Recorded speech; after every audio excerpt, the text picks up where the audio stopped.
వేదం అనేది అందరూ నేర్చుకోవచ్చు అంటారా? ఒక బ్రాహ్మణ్స్కి మాత్రమే పరిమితమా? నేర్చుకోవద్దు అని చెప్పే అధికారం లేకపోయినా ఇంత జాతకాలు చూసి అంత ఘనంగా వేద పండితుల మధ్య జరిగే వివాహాలు ఎందుకు విచ్ఛిన్నమవుతున్నాయి అసలు ఈ రోజుల్లో? ఇది రోజు మాకు వచ్చే పెద్ద సమస్య ఇది. అర్థమైందా మీకు? సమస్య ప్లస్ కష్టం జాతకం రెండిట్లో ఏది బెస్ట్? ఒక్క విషయం చెప్తాను మీకు. మీరు ఇప్పుడు సరదాగా హాస్పిటల్కి వెళ్తారా? ఎందుకు? అవసరం ఎలాంటి హెల్త్ ఇష్యూ లేదు ఏ కాబట్టి. అంతే. గురుగారు, అసలు ఆస్ట్రాలజీ ప్రకారం నిజంగా ఒక వ్యక్తి జీవితాన్ని మనం ఐడెంటిఫై చేయగలమంటారా? ఖచ్చితంగా చేయొచ్చు, అనుమానం ఏమీ లేదు. అసలు జ్యోతిష్యం అంటే ఏమిటి? అంటే మామూలుగా నక్షత్రాలు, రాసులు, లగ్నాలు ఏమైనా కావచ్చు, చెడివి ఉంటాయంటారా? మంచివి చెడివని, లేదంటే ఏదైనా మంచిదే సూచిస్తుందని అంటారు. మేము రోజు ఇదే పదం ఇది. గురుగారు, మంచి నక్షత్రంలో పిల్లలకి ముహూర్తం పెట్టండి, మంచి నక్షత్రంలో పిల్లలు పుట్టిలో చూడండి. ఇప్పుడు మొదటి పెళ్ళే కాదు, 2, 3, 4 పెళ్ళిళ్ళు కూడా అయిపోతున్నాయి. మరి నేను ఎన్నో మూడో పెళ్లి ముహూర్తాలు పెట్టాను. మూడో పెళ్లి, 4 పెళ్లి జాతకాలు ఎన్నో చూసాను.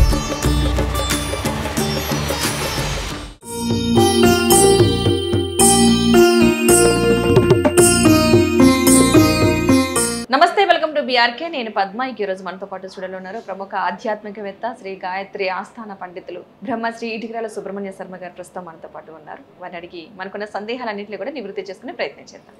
నమస్కారం గురుగారు. నమస్కారం అమ్మా. గురుగారు, అసలు ఒకసారి మీ దినచర్య మా ప్రేక్షకుల కోసం. తప్పకుండా. ప్రధానంగా ఏంటంటే మాది గాయత్రి పీఠం బెదురుపాక. మా ముత్తాతల గారి దగ్గర నుంచి కూడా అందరూ వేద పండితులే. మా తాతగారు, మా ముత్తాతగారు కూడా వేద పండితులు, గాయత్రి ఉపాసకులు. అయితే మా నాన్నగారు చాలా విశేషమైనటువంటి వేదము, అలాగే ఘనపాటి, చక్కగా పరీక్ష అది కూడా ఇచ్చినటువంటి, వేదం పరీక్ష ఇచ్చినటువంటి మహానుభావులు. అలాగే ముఖ్యంగా జ్యోతిష్య శాస్త్ర పండితులు, చాలా పెద్ద విశేషంగా చాలా వందల మంది శిష్యులు తయారు చేశారు. గాయత్రి పీఠం ఒక పీఠాన్ని కూడా స్థాపన చేశారు. దానికి కంచివారి దగ్గర వచ్చి అమ్మవారి ప్రతిష్ఠ చేయడం అది కూడా చాలా విశేషంగా జరిగింది. ఈ రంగం మా నాన్నగారి తర్వాత మేము అదే వ్యవస్థలో కంటిన్యూ అవుతూ మేము కూడా వేదం, కృష్ణ యజుర్వేద స్మారతం అది చదువుకుని చక్కగా ప్రతిరోజు ఉదయాన్నే లేచి తెల్లవారుజాము దగ్గర నుంచి కూడా అమ్మవారికి ఉపాసన చేయడము, అలాగే సంధ్యావందనాది కార్యక్రమాలతో పాటుగా ముఖ్యంగా ఇంట్లో పీఠార్చన అది చేసుకోవడము, అలాగే అభిషేకాలు అవి చేసుకోవడము, మా సొంతంగా ఉండేటటువంటి దేవతా అనుష్ఠానాలు అవి కూడా చేసుకోవడము. ఆ తర్వాతే ఈ యొక్క జనాలు ఎవరైతే ఉన్నారో, ప్రజలైతే ఎవరు ఉన్నారో, వాళ్ళకి ఏదైనా సమస్యలు ఉంటే వాళ్ళకి సంబంధించినటువంటి పరిహారాలు ముఖ్యంగా మా పీఠంలో జరుగుతూ ఉంటాయి చాలా విశేషంగా. ఋత్వికులు వస్తారు, చాలామంది ఋత్వికులకు ఎవరికి ఏమేమి కార్యక్రమాలు చేయాలో అప్పచెప్పి వాళ్ళు సరిగ్గా చేస్తున్నా లేదా అనేటటువంటి చూసుకుంటూ ఉండడం. రోజు నిత్యం ఏదో ఒక హోమాలు, జపాలు, కార్యక్రమాలు అలా నడుస్తూనే ఉంటాయి. ఇది ఈ రకంగా నడుస్తూ ఉంటుంది. ఏదైనా పెద్ద పెద్ద వాళ్ళు వ్యవస్థ అది వచ్చినప్పుడు, వాళ్ళకి కాస్త ఆధ్యాత్మిక గురువులు అది వచ్చినప్పుడు కూడా మేము వాళ్ళకి ఏర్పాట్లు చేయడము. ముఖ్యంగా పీఠంలో ఎక్కువ అనుష్ఠానాలు బాగా జరుగుతాయి. దేవతాపరమైనటువంటి అనుష్ఠానాలు, జపతర్పణాలు, హోమాలు, ఎప్పుడు ఆధ్యాత్మికపరమైన కార్యక్రమాలు జరుగుతూ ఉంటాయి. మేము అందులోనే ఎక్కువ ఇమిడీకృతం అవుతూ ఉంటాం. ముఖ్యంగా ఈ ప్రస్తుత కాలంలో జ్యోతిష్యానికి సంబంధించినటువంటి విషయంలో కూడా ఎవరు వచ్చినా జ్యోతిష్య సమస్యల కోసం కానీ సమస్యల కోసం వచ్చినా కూడా వాళ్ళకి పరిహారాలు చెప్పడం కానీ చేయించడం కానీ వాళ్ళు చేయిస్తూ ఉంటాం. ముఖ్యంగా ఏమిటంటే ఆధ్యాత్మికపరమైనటువంటి ప్రవచనాలు అనేక చోట్లకి వెళ్ళడం, ముఖ్యంగా ఈ మన సంస్కృతిని ఇంకా అభివృద్ధిలోకి తీసుకురావాలి అని. అభివృద్ధిలోనే ఉంది, కాకపోతే ఎవరి ధర్మం వాళ్ళు ఆచరించాలి కదా. చేత ధర్మ ప్రచారం చేయడం మన లక్షణం, మన లక్ష్యం, మన కర్తవ్యం. చేత దాని మీద మనం బతుకుతున్నాం కాబట్టి, భావితరాలు దాని మీద బతుకుతాయి కాబట్టి ధర్మాన్ని ధర్మాన్ని నేను ఒక్కడే నిలబెట్టలేను, కానీ నా వంతు నేను కృషి చేయాలి. ధర్మో రక్షతి రక్షిత. దాన్ని మనం రక్షిస్తే అది మనం రక్షిస్తుంది. కాబట్టి కాస్త ధర్మరక్షణ కోసము చక్కని ఉపన్యాసాలు అవి చెప్తూ ఉండడము, ఈ రకంగా మా దినచర్య ఉంటూ ఉంటుందమ్మా. గురుగారు, అసలు ఆస్ట్రాలజీ ప్రకారం నిజంగా ఒక వ్యక్తి జీవితాన్ని మనం ఐడెంటిఫై చేయగలమంటారా? ఖచ్చితంగా చేయొచ్చు, అనుమానం ఏమీ లేదు. అసలు జ్యోతిష్యం అంటే ఏమిటి అంటే భవిష్యత్తును తెలుసుకునేటటువంటిది. భగవంతుడు ఏమిట్రా అంటే కనుక ఒక మనిషి గత జన్మలో చేసిన కర్మ ఏమిటి, ఒక మనిషి జీవితంలో ఎటువంటి సమస్యను ఎదుర్కొంటున్నాడు. ఫర్ ఎగ్జాంపుల్గా నేను ఒక పండితుడికి ఎందుకు పుట్టాలి, లేదా ఈ పలానా కులంలోనే పలానా మతంలోనే అలాగే భారతదేశంలో ఎందుకు పుట్టాలి, నా స్నేహితుడో లేకపోతే నేను నాతో చదువుకున్నవాడో వాడు బాగా పేద కుటుంబంలోనే ఎందుకు పుట్టాలి, పలానా వాడికి ఎందుకు పుట్టాలి అంటే ఇదంతా కర్మ సిద్ధాంతం. జ్యోతిష్యానికి, వేదానికి, మంత్రాలకి, మన వ్యవస్థకి, మన హైందవ మతం అంతా కర్మ సిద్ధాంతం మీద ఆధారపడింది. దాన్ని నమ్మితేనే ఇవన్నీ. అది లేకపోతే ఇవేవి తీసి అసలు మొత్తం దేవుళ్ళు లేరు, వ్యవస్థ లేదు, అన్నీ తీసి పడేయచ్చు. కర్మ అంటే జ్యోతిష శాస్త్రం అనేటటువంటిది మన పూర్వజన్మన కర్మని తెలిపేటటువంటిది. అంటే మన గత జన్మలో, ఫర్ ఎగ్జాంపుల్గా ఈ జన్మలో మనకి పెళ్ళి అవ్వలేదే అనుకుందాం, అది పిల్లలు పుట్టడం లేదు, ఏదో మొత్తం మీద సమస్య ఉంది. జ్యోతిష్యంలో మనకి తెలిసిపోతుంది. ఎలాగా?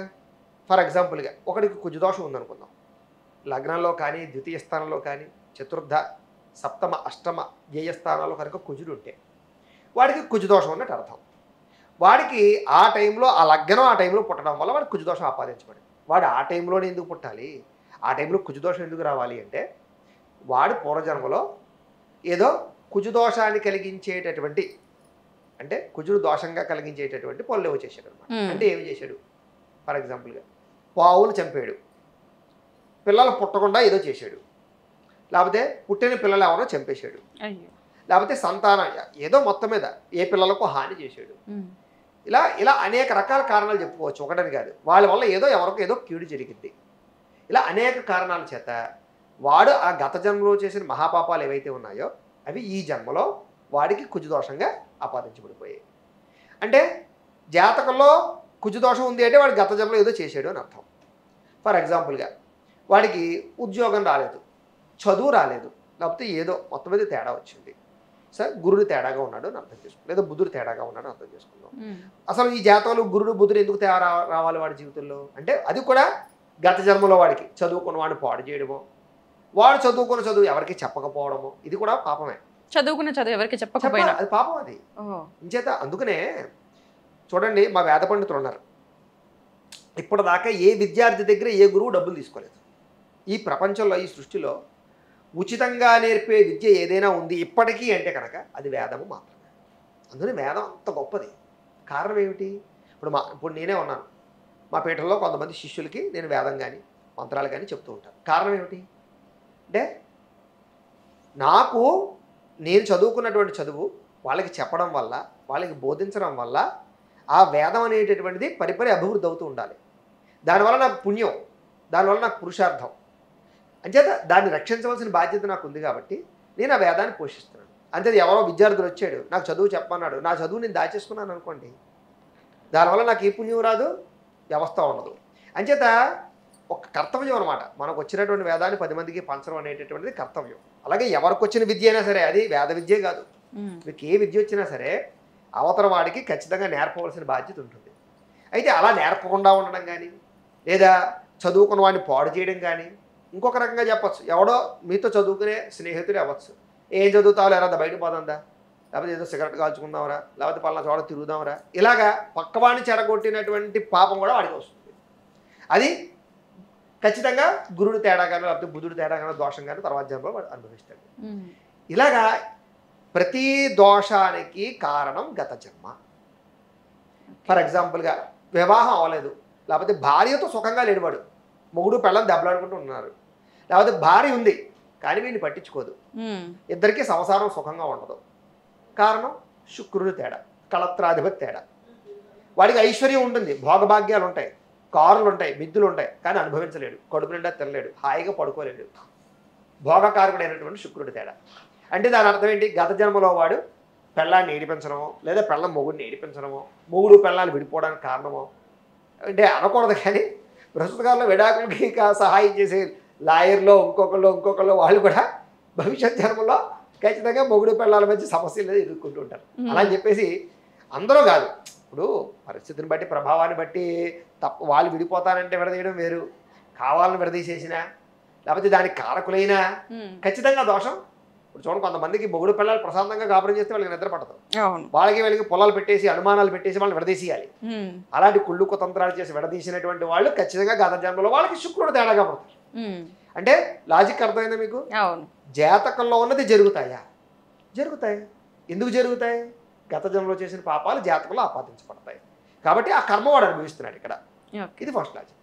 అయితే ఇందాక మీరు జాతకంలో చెప్పింది జరుగుతాయా అంటే సింపుల్ లాజిక్. ఎవరైనా జాతకం పట్టుకొచ్చిన వెంటనే ఒరే నీకు పెళ్ళి అయిందా? అవలేదని చెప్తాడు. ఒరే నీకు ఉద్యోగం వచ్చిందా? రాలేదని చెప్తాడు. కారణం ఏంటి? జాతకంలో చూస్తే పలానా దోషం ఉంది. ఒరే నీకు పెళ్ళి అవ్వలేదు కదా అంటే అవలేదని చెప్తాడు. పలానా అంటే జాతకంలో ఉన్నది జరుగుతుందా లేదా అక్కడ? అవును. నీకు ఆల్రెడీ గతంలో ఉద్యోగం పోయి ఉండాలి 2 నెలల క్రితం 3 నెలల క్రితం. అవును గురుగారు పోయింది అంటే అర్థం ఏంటి? జాతకంలో ఉన్నది మనకు కనపడింది వాడికి జరుగుతుందా లేదా? అంటే ఇవన్నీ కూడా జరుగుతాయా జరగవా అంటే ఖచ్చితంగా జరుగుతాయి. అయితే ప్రస్తుత కాలంలో ఏంట్రా అంటే జ్యోతిష్యం మీద చాలా పెద్ద అభాండాలు పడ్డాయి. మామూలుగా కాదు ఇంకా. ఏంటంటే జ్యోతిష్యం మూఢనమ్మకం అని, జ్యోతిష్యం నమ్మద్దు అని, లేకపోతే మాలాంటి జ్యోతిష్య పండితులు అందరూ కూడా మోసగాళ్ళను లేకపోతే రకరకాల మాటలతోటి ప్రచారం పెరిగిపోయింది. ప్రచారం పెరిగిపోవడం గల కారణం కూడా ఉన్నాయి. ఎందుకంటే అందులో కొన్ని అబద్ధాలు లేకపోలేదు, నిజాలు కూడా ఉన్నాయి. కొన్ని ఉన్న పరిస్థితులను బట్టి కొంతమందిని చూసి కారణం చెప్పమంటారా? పూర్వకాలం రోజులకి ఇప్పటికీ తేడా కొన్ని వచ్చింది.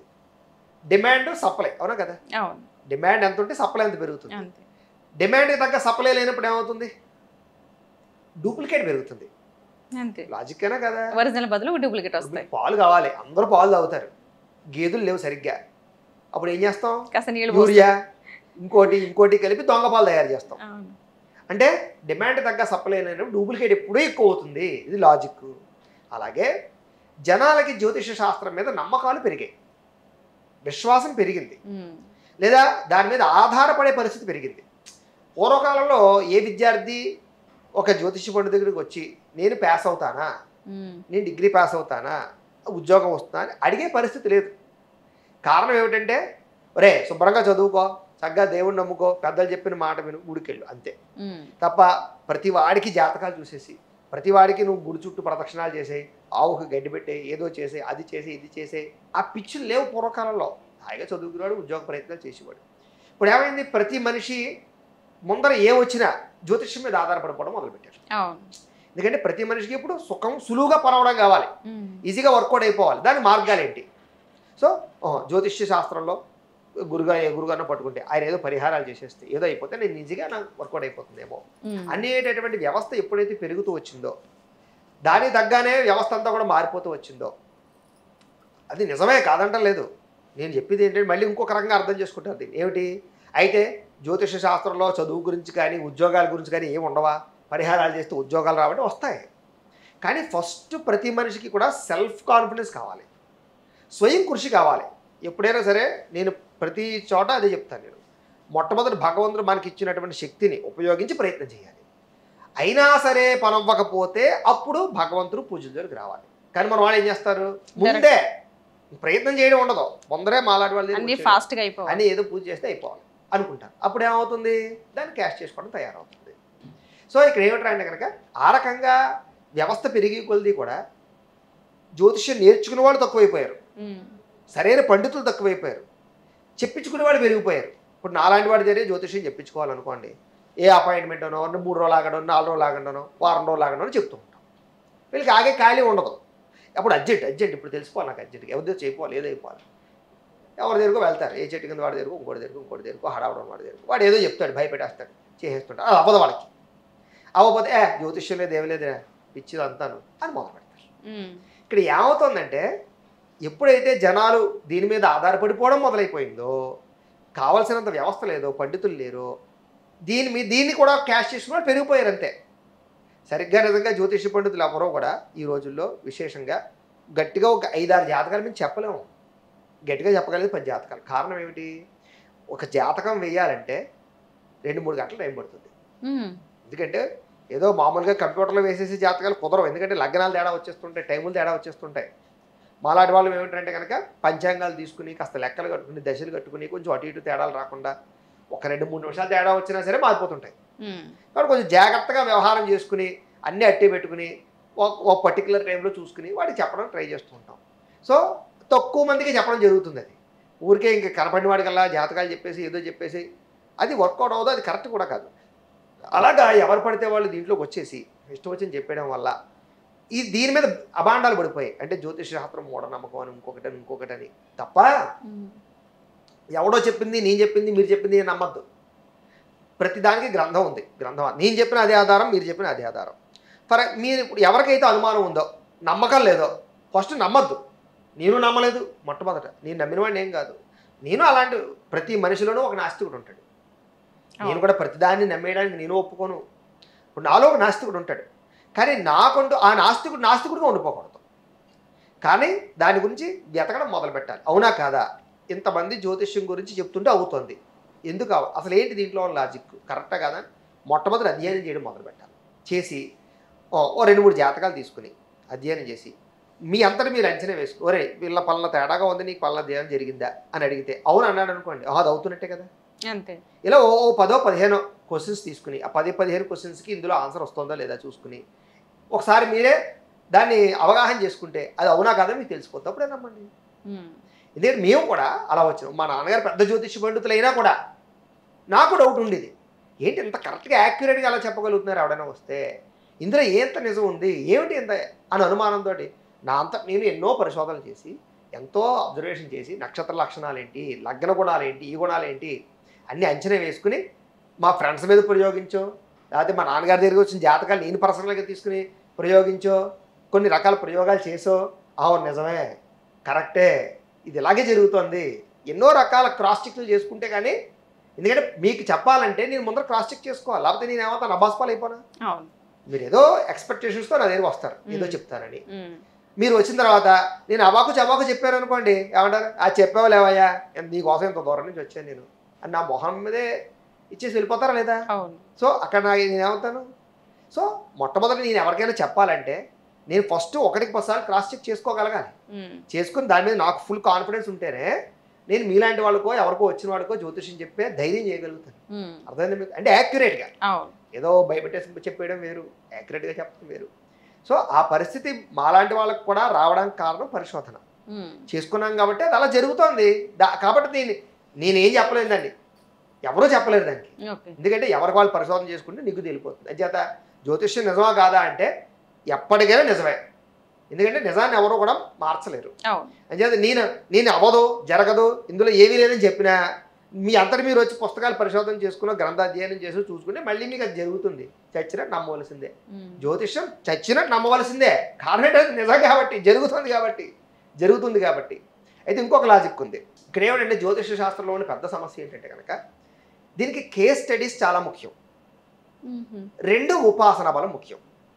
ఎవరు పడితే వాడు జ్యోతిష్యం చెప్పడం కుదరదు. అర్థమైందా మీకు.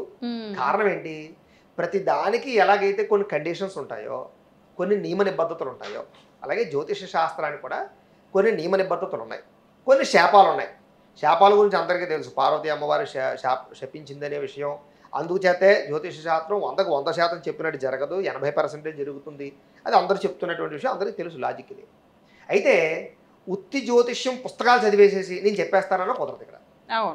కారణం ఏంటి, మీకు ఎప్పుడైనా సరే ఈ సిద్ధాంత భాగం వేరు, అనుష్ఠాన భాగం వేరు, అలాగే కేస్ స్టడీస్ వేరు. నేనే ఉన్నాను ఓ 4-5 పుస్తకాలు చూసి చదివేసి నీకు చెప్పేస్తానంటే కుదరదు. ఇంచేతనంటే పుస్తకాల్లో చదివింది ప్రస్తుత కాలానికి అన్వయం అవ్వాలి. ఇప్పుడు ఏమంటే మా అబ్బాయికి సాఫ్ట్వేర్ ఉద్యోగం వస్తుందని అడుగుతాడు. ఇప్పుడు జ్యోతిష శాస్త్రం సాఫ్ట్వేర్ గ్రంథం అనేది ఉందా అసలు? అసలు సాఫ్ట్వేర్ కంప్యూటర్ అనేది తయారవుతుందని ఉందా? లేదు. ఇప్పుడు నేను సాఫ్ట్వేర్ ఇంజనీర్ అవుతాడు అనడానికి నేను దేని బేస్ చేసుకుని జాగ్రత్తగా చెప్పాలి ఇప్పుడు నేను. సో దానికి రిలేటెడ్గా ఏ గ్రహాలు దానికి రిలేటెడ్ అవ్వే అవకాశం ఉందో చూసుకుని, అర్థమైందా, దానికి సాఫ్ట్వేర్కి దేనికి సంబంధం, అది బుద్ధికి సంబంధం, జ్ఞానానికి సంబంధం, ఆలోచనకి సంబంధం. దానికి కారకుడు ఎవడు? బుద్ధుడు కారకుడు, గురుడు కారకుడు. సో ఆ 2 ఉన్నాయి. లేదు ఫర్ ఎగ్జాంపుల్గా మా అబ్బాయి ఇంజనీర్ అవుతాడా లేండి అని అడుగుతాడు. పూర్వకాలం ఇంజనీరింగ్లు ఎక్కడ ఉన్నాయి? లేవు. ఇప్పుడు ఇంజనీర్ అవ్వాలంటే కుజుడికి దానికి సంబంధించినటువంటి కారకుడు.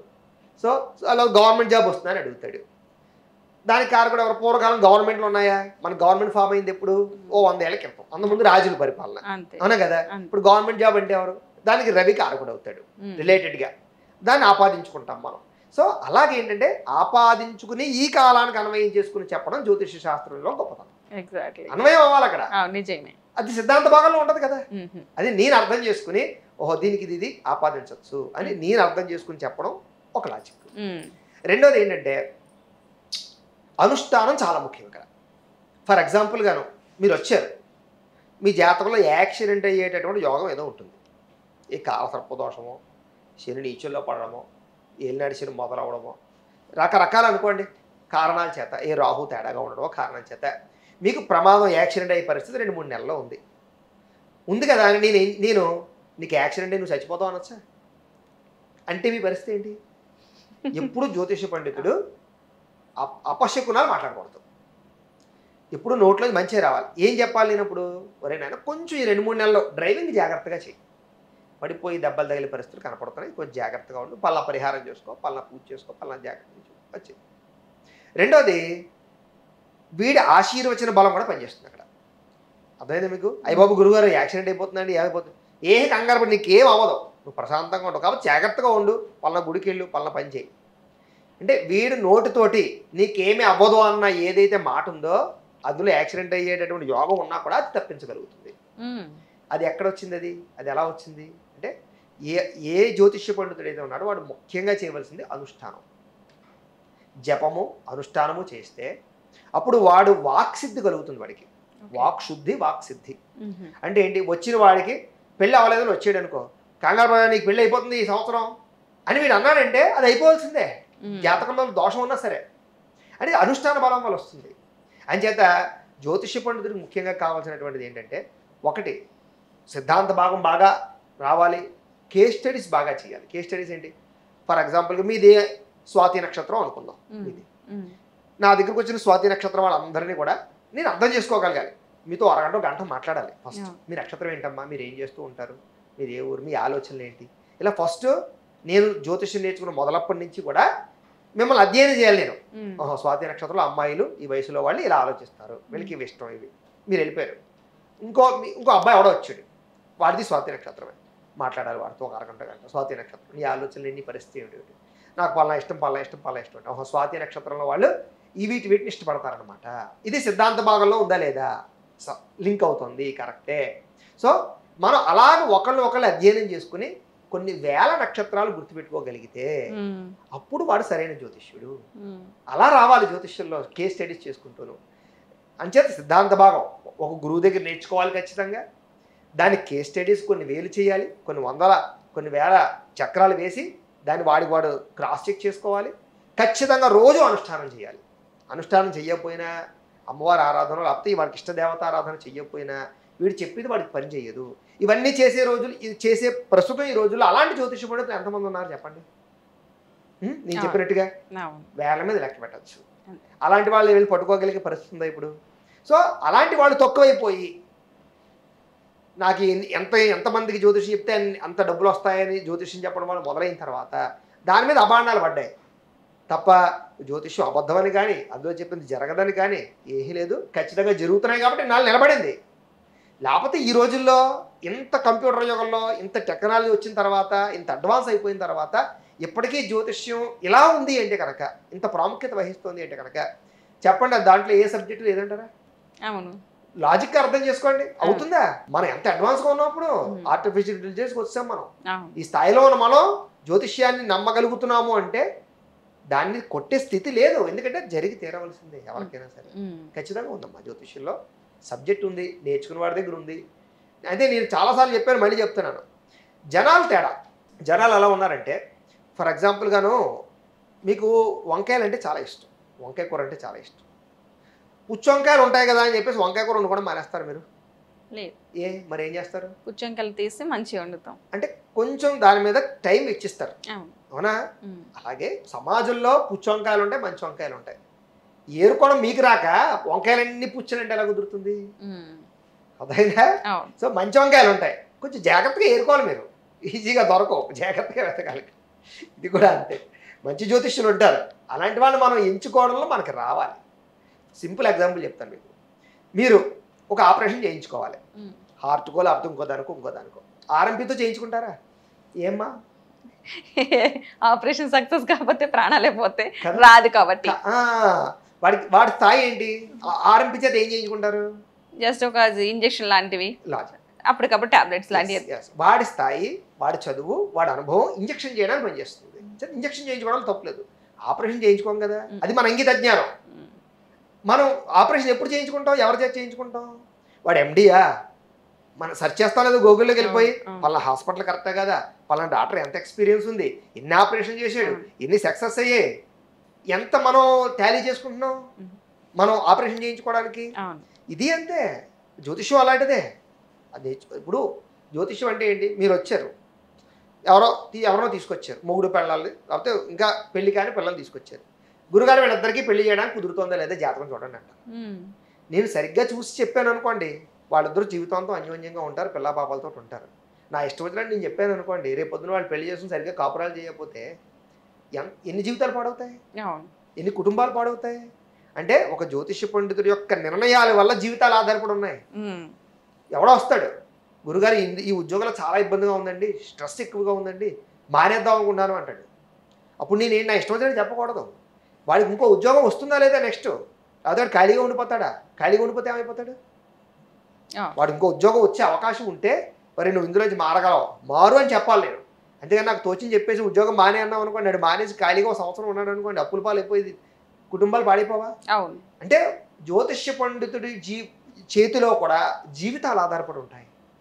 ఈజీ కాదు ఇది. ఎలాగైతే ఒక డాక్టర్ చేతిలో ప్రాణాలు ఎలాగైతే ఉంటాయో, అలాగే జ్యోతిష పండితుల చేతిలో ప్రాణాలు ఉండకపోయినా జీవన విధానాలు ఆధారపడి ఉంటాయి. అర్థమైందా మీకు? ఎందుకంటే మమ్మల్ని అడిగి చాలా పెద్ద నిర్ణయాలు తీసుకునే వాళ్ళు చాలామంది ఉన్నారు. సో ఆ నిర్ణయాలు తీసుకునేటప్పుడు మేము చాలా ఇంగిత జ్ఞానంతో, అలాగే దాని మీద వ్యవస్థతోటి చేయాలి తప్ప ఇష్టం చెప్పేయడం అనేటటువంటి కుదరదు అనమాట. అంచేత జనాలు కూడా ఎలాగైతే డాక్టర్లు ఎంచుకోవడానికి సర్వే చేసుకుంటున్నారో, అలాగే కాస్త జ్యోతిష్యం చెప్పించుకునేటప్పుడు కాస్త సర్వే చేయండి. వాడు పండితుడా, వాడి తాత ఏంటి, వాడి ముత్తాత ఏంటి, వాళ్ళ తండ్రి ఏంటి, వాడు ఏం నేర్చుకున్నాడు, వాడికి ఒక గురువు ఉన్నాడా, వాడు గురుదేవుని నేర్చుకున్నాడా లేదా, ఇవి లాజిక్స్ ఇవన్నీ. గురుపరపరంగా వచ్చిన వాడు ఎప్పుడు జాగ్రత్తగా ఉంటాడు. సొంతంగా నేను వచ్చేయాలనుకున్న వాడు ఎప్పుడు కూడా తేడా. ఈ విద్యలు గురువు చాలా ముఖ్యమమ్మా. వేద విద్యకి, జ్యోతిష్యాలకి, మంత్రశాస్త్రానికి గురుముఖతగానే రావాలి. ఇప్పుడు మా వేదం ఏదైనా సరే పుస్తకాలన్నీ మేము చదివేసుకుంటే కుదరదు. అక్కడ ఒక అక్షర దోషం వచ్చినా అది పనిచేయదు, వాడు చేసిన పూజ పనిచేయదు. అది అంచేత ఎవరు పడితే వాళ్ళు ఎలా పడితే అలా చదివేస్తే పనిచేసేది వేదం కాదు. అలాగే జ్యోతిష్యం కూడా అంతే, గురుముఖతగానే నేర్చుకోవాలి. ఎందుకంటే గురువు లాజిక్స్ చెప్తాడు, సీక్రెట్స్ చెప్తాడు. ఒరే ఇప్పుడు ఫర్ ఎగ్జాంపుల్ గాను ఈ జ్యోతిష శాస్త్రం అంతా కోడింగ్. ఎలాగైతే సాఫ్ట్వేర్ ఇంజనీర్కి కోడింగ్ ఉంటుందో, పలానా గ్రహం కాంబినేషన్ జరిగితే ఆ కాంబినేషన్ టైంకి లగ్న దృష్టి ఉన్నా లేకపోతే దశలు నడుస్తున్నా వాడికి అది జరుగుతుంది. ఇది జరిగేది నిజంగా జరుగుతుందా, ఎప్పుడు అది జరగకుండా క్యాన్సిల్ అవుతుంది, ఎప్పుడు తప్పించుకోగలుగుతాడు, దానికి కొన్ని లాజిక్స్ సీక్రెట్తో ఉంటాయి. అవి గురువులు చెప్తారు, అవి పుస్తకాల్లో దొరకవు. అవి వాళ్ళ అనుభవం కొంచెం రంగరిస్తారు. ఒరే ఈ పలానా టైంలో పలానా జరిగే అవకాశం ఉంది, ఇందులో ఉన్నా అది ఈ కారణం చేత జరగదురా అంచేత దానికి భయపడవలసిన అవసరం ఉండదు. ఇలా కొన్ని రకాల కారణాలు ఉంటాయి. ఇప్పుడు ఫర్ ఎగ్జాంపుల్గా శుక్రుడే ఎందులోనే తేడాగా ఉంటాడండి. చూసి ఏ మొగుడు పెళ్ళాలు వచ్చినప్పుడు, ఏమన్నా శుక్రుడు నీచిపట్టేశాడండి, వ్యయంలో ఉన్నాడండి, తెల్లగా ఉన్న మీ మొగుడు పిల్లలు విడిపోతారండి అని చెప్పకూడదు. అక్కడ ఉన్న కొన్ని కారణాల చేత, కొన్ని బలాల చేత ఆ దోషం క్యాన్సిల్ అవుతుంది. మరి ఈ లాజిక్స్ అన్ని గురువులు చెప్తారు, సిద్ధాంత భాగంలో ఉండదు, లేకపోతే గ్రంథాల్లో ఉండవు. సో అంచేత గురుముఖతగా నేర్చుకోవాలి. రెండోది మనం దాన్ని గ్రంథాధ్యయనం చేయాలి, కేస్ స్టడీస్ చేయాలి, అనుష్ఠానం చేయాలి. ఇన్ని చేసి వచ్చినవాడు జ్యోతిష్య పండితుడు తప్ప సొంతంగా ఏదో 4 పుస్తకాలు చదివేసి కాస్త హడావుడి చేసేసి మైక్ ఇచ్చుకుని మాట్లాడేసిన ప్రతి ఒక్కరు జ్యోతిష్యులు అయితే శాస్త్రం ఎలాగే ఉంది. అంటే ఈ మధ్య కాలంలో ఎంతమంది గురువుల దగ్గర నేర్చుకున్న జ్యోతిష్యులు ఉన్నారంటారు అసలు? అదే చెప్తున్నాను. ఇక్కడ ఇంకొక సమస్య ఉంది. ఇది చాలా అద్భుతమైన క్వశ్చన్ అడిగారు. గురువుల్లో కూడా తప్పు ఉందని చెప్తాను నేను. కారణం చెప్పంటారా? ఇప్పుడు నాలాంటి వాడి దగ్గరికి ఒక శిష్యుడు వచ్చాడు అనుకుందాం. గురుగారు మీ దగ్గర జ్యోతిష్యం నేర్చుకుందామండి అనుకుంటున్నానండి అంటాడు. వెంటనే నాలాంటి వాడి దగ్గర ఏం మొదలవుతుందో తెలుసా మీకు? అయ్యి బాబాయ్ వీడి కనుక జ్యోతిష్యం వచ్చేస్తే, వీడి కనుక నేర్పేస్తే, వీడి జ్యోతిష్యాలు చెప్పేస్తే నా దగ్గరికి ఎవరో రారేమో. ఇన్సెక్యూరిటీ ఫీలింగ్, ఇది చాలా పెద్ద సమస్య ఇప్పుడు ఈ రోజుల్లో. మీకు అదే చెప్తున్నాను. ఇక్కడ ప్రధానంగా మేము భయపడేది, ఇప్పుడు భయపడుతున్నది కారణం ఏంటంటే భవిష్యత్ తరాలకి వేదము జ్యోతిష్యము సరిగ్గా అందుతుందా లేదా అనే భయం విపరీతంగా మొదలైంది మాలో. కారణం ఏంటి? ఇదే కారణం, ఇంకేమీ లేదు. ఇన్సెక్యూరిటీ ఫీలింగ్ ఎక్కువైపోయింది జ్యోతిష్య పండితులందరికీ, ప్రముఖ జ్యోతిష్య పండితులందరికీ. నువ్వు పలానా జ్యోతిష్యం చెప్పావు కదా, కాన్సెప్ట్ లాజిక్ ఏంటంటే ఎవరు చెప్పడం అంతే. నా సబ్జెక్ట్ అది నేను చెప్పానంట. అలా అది గురుగారు మీ దగ్గర జ్యోతిష్యం నేర్చుకుందాం వద్దాం అనుకుంటున్నా, నాకు ఖాళీ లేదయ్యా, సమయం సరిపోవట్లేదయ్యా అంటాడే తప్ప కూర్చోబెట్టి జ్యోతిష్యం చెప్పడం లేదు. కారణం ఏంటి? వాడికి తెచ్చేది నా దగ్గరికి రారేమో ఇంకా అంతే. ఇది ప్రస్తుతం పరిస్థితి. కానీ పూర్వకులు అలా ఉండేవారు కాదు. పూర్వీకులు ఇంత కమర్షియల్గా ఈ శాస్త్రాన్ని చూడలేదు. అర్థమైందా మీకు? ఇప్పుడు ఏమైంది? ఇది కమర్షియల్ అయిపోయింది. నిన్న మొన్నటిదాకా మేమందరం ఉచితంగానే జ్యోతిష్యాలు చెప్పాం. జ్యోతిష్యానికి డబ్బులు తీసుకోవడం అనేది పాపం మా దృష్టిలో. అలా అని చెప్పి గురుగారు ఇప్పుడు మీరు ఎందుకు అపాయింట్మెంట్ పెట్టారని అడగచ్చు మీరు. అవును. ఎందుకంటే ప్రశ్నకి ఖచ్చితంగా ఏదో వ్యవస్థ ఉంటుంది. అంచేత పూర్వకాలం మన తండ్రి తాత ముత్తాతలు ఏంటంటే అంటే ఈ జ్యోతిష సమస్యలకి ముహూర్తాలకి డబ్బులు తీసుకోవడం అలవాటు చేయలేదు. ఉచితంగానే చెప్పేవాళ్ళం. ఎందుకంటే దీన్ని నమ్మకూడదు, శాస్త్రాన్ని నమ్ముకోకూడదు. శాస్త్రాన్ని నమ్ముకోవాలి తప్ప శాస్త్రాన్ని నమ్ముకోకూడదు.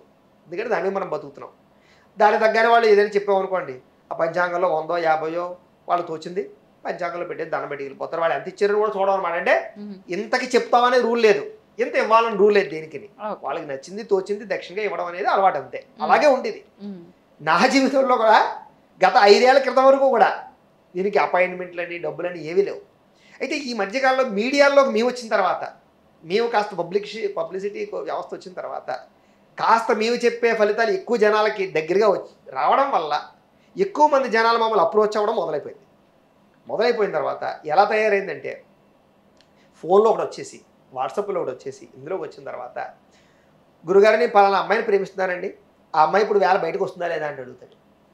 నేను పలానా పెళ్ళైన అమ్మాయిని ఎవరినో ఇచ్చేస్తున్నానండి, వాళ్ళు మొగుడు పిల్లలు ఎప్పుడు విడిపోతారని అడుగుతాడు. అదే నేను పలానా ఇప్పుడు ఏదో పని మీద వెళ్తున్నానండి, ఏ కలర్ చొక్కా వేసుకోవాలని అడుగుతాడు. అంటే పనికి మాలిన క్వశ్చన్లు అన్నీ అడగడానికి లోపు అయిపోయింది పరిస్థితి. ఇప్పుడు ఈ సమయంలో నేను నిజంగా సమస్యతో ఫోన్ చేసేవాడు ఎవడో, పనికి మాలిన సమస్యలకు ఫోన్ చేసేవాడు ఎవడో, ఎలా నేను టాలీ చేసుకోవాలి, ఎలా నేను ఫిల్టర్ చేయాలి? సో వీళ్ళకి ఉచితంగా మనం ఖాళీగా దొరికేస్తే ఫోన్ ఖాళీ ఉండట్లేదు, మనం ఖాళీ ఉండట్లేదు, ఎత్తకుండా ఉండలేము, అడిగిందని సమాధానం చెప్పకుండా ఉండలేము, అంతే కదా. ఏదో ఒకటి చెప్పాలి కదా. లేకపోతే ఏదో చెప్తాడు, ఏమండి పలానా నేను బండి ఏదో లాటరీ తీసుకుందాం అనుకుంటున్నానండి, ఏ నెంబర్తో లాటరీ కావాలంటాడు. లేకపోతే ఏదో షేర్లో డబ్బులు పెడుతున్నానండి, ఏ టైంలో పెట్టాలంటాడు. అంటే వీళ్ళు చేసుకునే అక్కలేని వ్యవహారాలన్నిటికీ కూడా బెట్టింగ్లు అంటాడు. ఇలాంటి వాటికి ఎక్కువ ఫోన్లు వస్తాయి మాకు.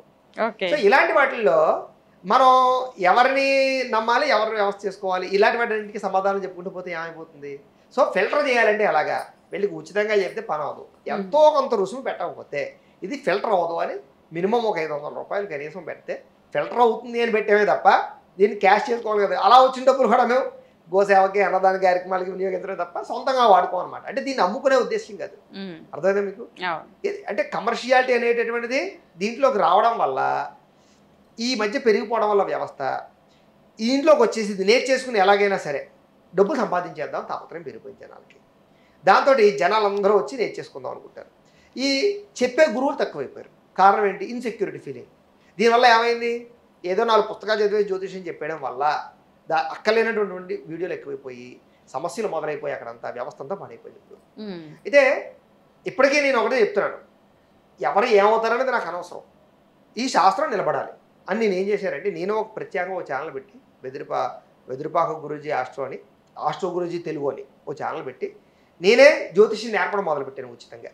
ఇప్పటికీ ఉంది ఆ ఛానల్. నేను ప్రత్యేకంగా బోర్డు తీసుకుని ఖాళీగా ఉండే టైంలో జ్యోతిష్యం నేర్చుకోండి. నేను ఎందుకు మొదలు పెట్టానంటే దానికి కూడా కొన్ని కారణాలు ఉన్నాయి. 4-5 ఏళ్ల క్రితం కొంతమంది మహానుభావులు అందరూ కూడా బాగా దీని మీద పడిపోయి, నాస్తికులు అందరూ కూడా ఒకేసారి దీని వ్యవస్థని చాలా పాడు చేశారు. మనందరికీ తెలుసు. ఈ బాబు గోగిలేటి వాళ్ళు, రకరకాల వాళ్ళందరూ కూడా, వాళ్ళ గురించి కూడా మనం డిబేట్లు చేసాం.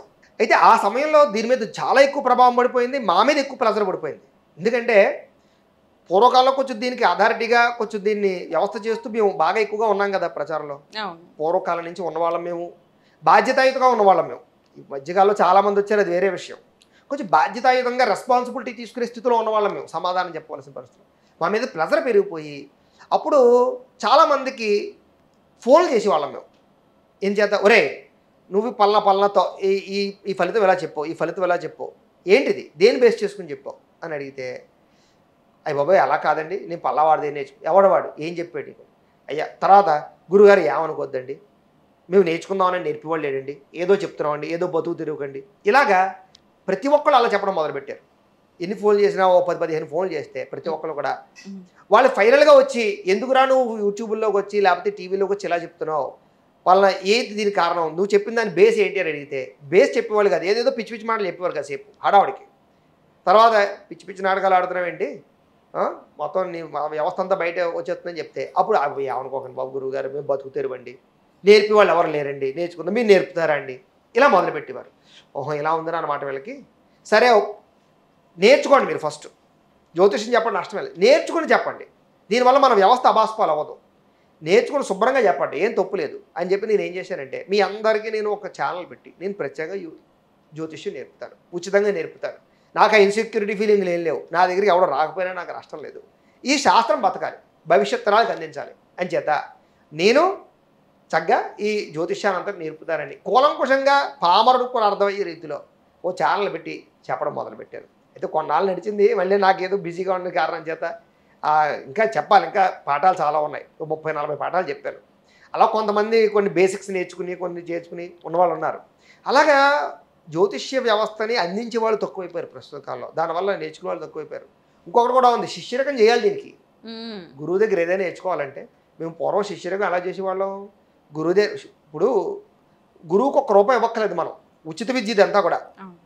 కానీ గురు శుశ్రూషయా విద్య, ఏదైనా ఒక విద్య వాడికి రావాలంటే ముందర గురువు మీద గౌరవం ఉండాలి, గురువుకి శిష్యరకం చేయాలి.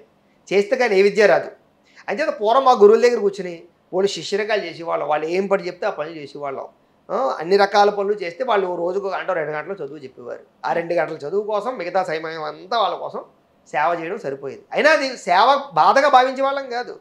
గురువుగారి పని చెప్పారంటే అగ్గగ్గలాడుతూ చేసేవాళ్ళం, ఇష్టపడుతూ చేసేవాళ్ళం, అంత గౌరవించే వాళ్ళం. కాబట్టి ఆ విద్య మీద విలువ ఉండి కష్టపడి నేర్చుకునే విద్య కాబట్టి దానికి ఎవరినైనా ఏదైనా మాట అంటే మాకు బాధ కలుగుతుంది. అర్థమైంది మీకు? నాకెందుకు నొప్పి వస్తుంది, మీరు జ్యోతిష్యాన్ని ఏదైనా మాట అన్న వెంటనే పౌరుషం వస్తుంది అంటే నేను కష్టపడి నేర్చుకునే విద్యది, ప్రాణ విద్యది. దాన్ని ఎవడైనా ఏదంటే నాకు నేను పెంచుకుని పిల్లాన్ని ఎవడైనా కొడితే ఎంత బాధ వస్తుందో నా విద్యనన్నా నాకు అంత బాధ వస్తుంది. అర్థమైందా మీకు? అని చేత గురు శుశ్రూషయ విద్య, గురు శుశ్రూష చేయాలి. చేస్తే విద్య మీద విలువ వస్తుంది. ఊరికే విద్య వచ్చేసిన ప్రమాదమే. మీకు ఎలా ఉంటుంది తెలుసా? స్కూల్లో నేర్పినట్టుగా ఏసీ రూమ్లో కూర్చోబెట్టేసి సమయాన్ని పెట్టేసి విద్య నేర్పేసినా అదే అక్కడికి రాదు. దాని విలువ తెలిసి ఉండాలి వాడికి, పోషించగలిగే బాధ్యత ఉండాలి. అప్పుడు బాధ్యత ఉంటుంది తప్ప లేకపోతే దాన్ని పాడైపోయినా ఏం చేసినా నాకు డబ్బులు వచ్చేసాయి కదా, నాకు రోజు గడిచిపోతుంది కదా అని ఎవడ బయటికి రాడు. అర్థమైందా మీకు? ఇప్పుడు చాలా మంది ఉన్నారు జ్యోతిష పండితులు 100లో. ఎవరైనా మాట్లాడితే ఎవరైనా బయటకు వస్తున్నారా? రాలేకపోతున్నారు. కారణం ఏంటి? వాళ్ళకి అది ఫైనాన్స్ అంతే, వచ్చేస్తుందా కమర్షియల్గా దాన్ని క్యాష్ చేసుకున్నావా మనం బయటికి పోతాం, తర్వాత మన సంబంధం. వేదం అనేది అందరూ నేర్చుకోవచ్చు అంటారా, ఒక బ్రాహ్మణ్స్కి మాత్రమే పరిమితమా? అయితే ఇది ఎప్పటి నుంచో ఉన్న పెద్ద సమస్య, పెద్ద డౌటు, ప్రస్తుత కాలంలో విపరీతమైన చర్చకి దారితీస్తున్నటువంటి పెద్ద సమస్య. నేర్చుకోవద్దు అని చెప్పే అధికారం లేకపోయినా, నేర్చుకోవద్దని చెప్పే అధికారం ఎవరికీ లేదు, ప్రస్తుత కాలంలో లేదు, ఎప్పుడూ లేదు, పురాణాల్లో కూడా లేదు, అని చేత లేదు. కానీ నేర్చుకోవద్దు అనడానికి కారణాలు చాలా ఉన్నాయి. అర్థమైందా మీకు? ఎందుకు వద్దు అన్నారు అనడానికి కారణాలు ఉన్నాయి. ఇందాక నేను మాట్లాడుతూ వేదం అనేది ఒక అణుబాంబు లాంటిది అని చెప్పాను, గుర్తుందా మీకు? అంటే ప్రమాదకరం అనేది కాదు దాని అర్థం. ద సెన్సిటివిటీ అర్థం చేసుకోవాలి. సెన్సిటివ్, బాగా సెన్సిటివ్. ఇప్పుడు అణుబాంబుతోటి ఒక దేశాన్ని నాశనం చేసేయచ్చు, అణు విద్యుత్తు తయారు చేసి ప్రపంచానికి విద్యుత్తుని అందించవచ్చు. అవునా కదా? దాన్ని 2 రకాలుగా వాడుకోవచ్చు. అలాగే వేదం అనేటటువంటిది ఏదైనా చేయగలిగేటటువంటి పరిస్థితి వేదానికి ఉంటుంది. వేద మంత్రానికి అంత శక్తి ఉంది. సో వేద మంత్రాలని ఎందుకు అందరూ నేర్చుకోకూడదు అంటే దీనికి కట్టుబాట్లు నియమాలు చాలా ఉన్నాయి కాబట్టి. అర్థమైందా మీకు? వేదం అనేటటువంటిది ఇప్పుడు ఎలాగైతే ఒక ఆర్మీ వాళ్ళు ఉన్నారు, ఇప్పుడు ర్యాకెట్ లాంచింగ్ స్టేషన్ ఉంది అని అనుకుందాం మనం, మీరు నేను ఎందుకు వెళ్ళిపోకూడదు లోపలికి? నేను సరదాగా చూసి వచ్చేస్తాం కదా, ఎందుకు వెళ్ళకూడదు? ఐసీయూలోకి మీరు ఎందుకు వెళ్ళిపోకూడదు అస్తమాటను? కారణం ఏంటి? సెన్సిటివిటీ అక్కడ ఎక్కువ బాగా ఉంది. కారణం ఏంటి? అక్కడ మనం వెళ్ళడం వల్ల పాడయ్యే పరిస్థితులు, వాతావరణాలు రకరకాలు ఎక్కువ ఉంటాయి. కాబట్టి ఎవరు పడితే వాడు అందులోకి వెళ్ళిపోకూడదు. కొంచెం నియమం, నిబద్ధత, కొంచెం వ్యవస్థ ఉంటుంది. అవునా కదా? అలాగే వేదం అనేది చాలా అద్భుతమైనటువంటి శక్తి కలిగింది. వేదంతో ఏదైనా చేయొచ్చు. వర్షం కావాలంటే కురిపించవచ్చు, వర్షం కావాలంటే ఆపచ్చు, ఏదైనా రాబోయే ప్రళయాన్ని ఆపచ్చు, విపత్తులను ఆపచ్చు, లేకపోతే మనిషి ప్రాణాలు రక్షించవచ్చు, ప్రమాదాలు రక్షించవచ్చు, ఎన్నో రకాలు చేయొచ్చు. అయితే అలా అని చెప్పేసి ఇప్పుడు రాబోయేటటువంటి నేను ఏదో ఫ్లైట్ యాక్సిడెంట్ అయింది మీరు అందరూ రక్షించేయలేదా, ఇంకోటి చేయలేదా అంటే దానికి కూడా సమాధానం ఉన్నాయి, చెప్తాను, అనుమానం లేదు. అయితే వేదముని చాలా గొప్పది. వేద మంత్రం అనేది చాలా విశేషమైన శక్తి కలిగినటువంటిది. అయితే దీన్ని ఎవరు పడితే వాళ్ళు ఎలా పడితే అలా వాడేశారనుకోండి, సర్వనాశనం కూడా చేయగలదు వేదం. ఇప్పుడు రాక్షసులకి వేద మంత్రాలు వచ్చు, వాడితే ఏం చేశారు వాళ్ళ శక్తులతోటి? దేవతలను కూడా మొత్తం పాతాలను తొక్కేసేవారు. మళ్ళీ దేవతలందరూ దేవుడి దగ్గరికి వెళ్ళడం, విష్ణుమూర్తి దగ్గరికి వెళ్ళడం, మళ్ళీ ఆయన ఏదో అవతారం ఎత్తడం, ఎన్నో రకాల అవతారాలు ఎత్తితే తప్ప వాడు మళ్ళీ బోల్ టర్మ్స్ అండ్ కండిషన్స్ వాళ్ళు చంపాలంటేను భూమి మీద చంపకూడదు, ఆకాశంలో చంపకూడదు, ఎక్కడో చంపకూడదు, ఇన్ని రకాలు పెడతారు. అంటే వేద మంత్రాలు ఎవరు పడితే వాళ్ళ చేతిలోకి వచ్చేసాయి అనుకోండి, వాడిది ఎలాగైనా వాడుకోవచ్చు. అయితే దీని అర్థమయ్యేలా చెప్తాను మీకు ఉదాహరణ. ఫర్ ఎగ్జాంపుల్గా వేద మంత్రాల ద్వారా వశీకరణాలు చేయొచ్చు అనుకుందాం. చేయొచ్చు, ఎందుకు చేయకూడదు? అందులో లేదేంటి? చేయొచ్చు అనుకుందాం. అధికారిక వశీకరణం లేకపోతే పలానా వశీకరణం ఇంకొకటో చేయొచ్చు. సో నేను మీకు ఎవరో వచ్చి అడిగారు, ఎవడో గురుగారు నాకు వశీకరణ మంత్రాలు నేర్పండి. నేను నేర్పేశాను అనుకోండి, వాడు దేనికి వాడతాడు? దేనికి పడితే దానికి వాడతాడు. ఎవరు పడితే వాళ్ళు యూజ్ చేసుకుంటాడు. అంటే ఏమైపోతుంది సమాజం? మిస్యూజ్ కింద. అంటే సమాజం ఏమైపోతుంది? నాశనం అయిపోతుంది. అలాగా మంత్రాలతో ఏదైనా చేయొచ్చు. సో ఎవరు పడితే వాడు మంత్రం నేర్చుకున్నాడు అనుకోండి, అది పాడైపోతుంది. అయితే మరి మీకు వచ్చు కదండి వశీకరణాలు, ధనజన వశీకరణాలు, ఆ వశీకరణాలు, ఈ వశీకరణాలు. మీరు ఎవరు పడితే వాళ్ళు వశీకరణం చేసేసుకోవచ్చు కదా. మీకు డబ్బులు అవసరం, మీరు లక్ష్మీ పూజలు, లక్ష్మీ కటాక్ష పూజలు, వశీకరణ పూజలు చేసుకుని కోట్లు సంపాదించేయచ్చు కదా. మరి మీరు ఎందుకు చేయటం లేదు? ఆ మంత్రాలు మీరు ఎందుకు వాడుకోవట్లేదు? అంటే ప్రతి దానికి సైడ్ ఎఫెక్ట్ ఉంటుంది. అర్థమైందా మీకు? కామ్యం కోసం చేసేటటువంటి, స్వార్థం కోసం చేసే ఏ పనికైనా సరే సైడ్ ఎఫెక్ట్ ఉంటుంది. ఆ లాజిక్ చెప్పకుండా నేర్పామనుకోండి, అవతల దాన్ని మిస్యూజ్ చేసాడు అనుకోండి, సర్వనాశనం అయిపోతుంది. అర్థమైంది మీకు? అయితే ఈ వేద మంత్రాలు అనేటటువంటి బాధ్యతగా రక్షించగలిగే పరిస్థితి వాడికి ఉంటే వాడికి నేర్పాలి. అంటే వాడు మిస్యూజ్ చేయకూడదు. అర్థమైందా మీకు? దాన్ని అవసరానికి ఉపయోగించాలి. అవసరానికి ఉపయోగించేటటువంటి వాడు అయితే కనుక వాడికి నేర్పడంలో తప్పు లేదు.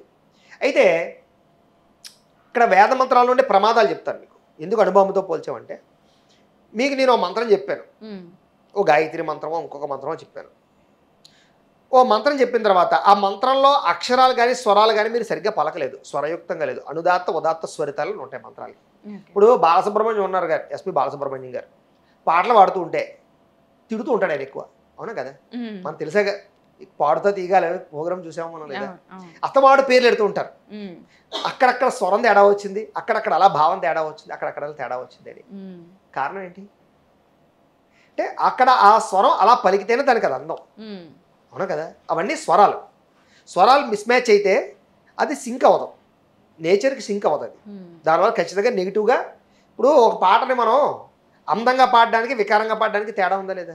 ఉంటుంది. అయ్యి బాబోయ్ వినలేకపోతున్నాను బాబు ఆపే అంటే ఏమైంది? నువ్వు పాటని ఇష్టం వచ్చినట్టు అపస్వరంగా బేభత్సంగా పాడేసినప్పుడు అక్కడ ఆరాలో ఏం తయారవుతుంది? నెగిటివ్ ఎనర్జీ తయారయ్యి నీకు వికారం కలిగి బాబోయ్ అనిపిస్తుందా లేదా?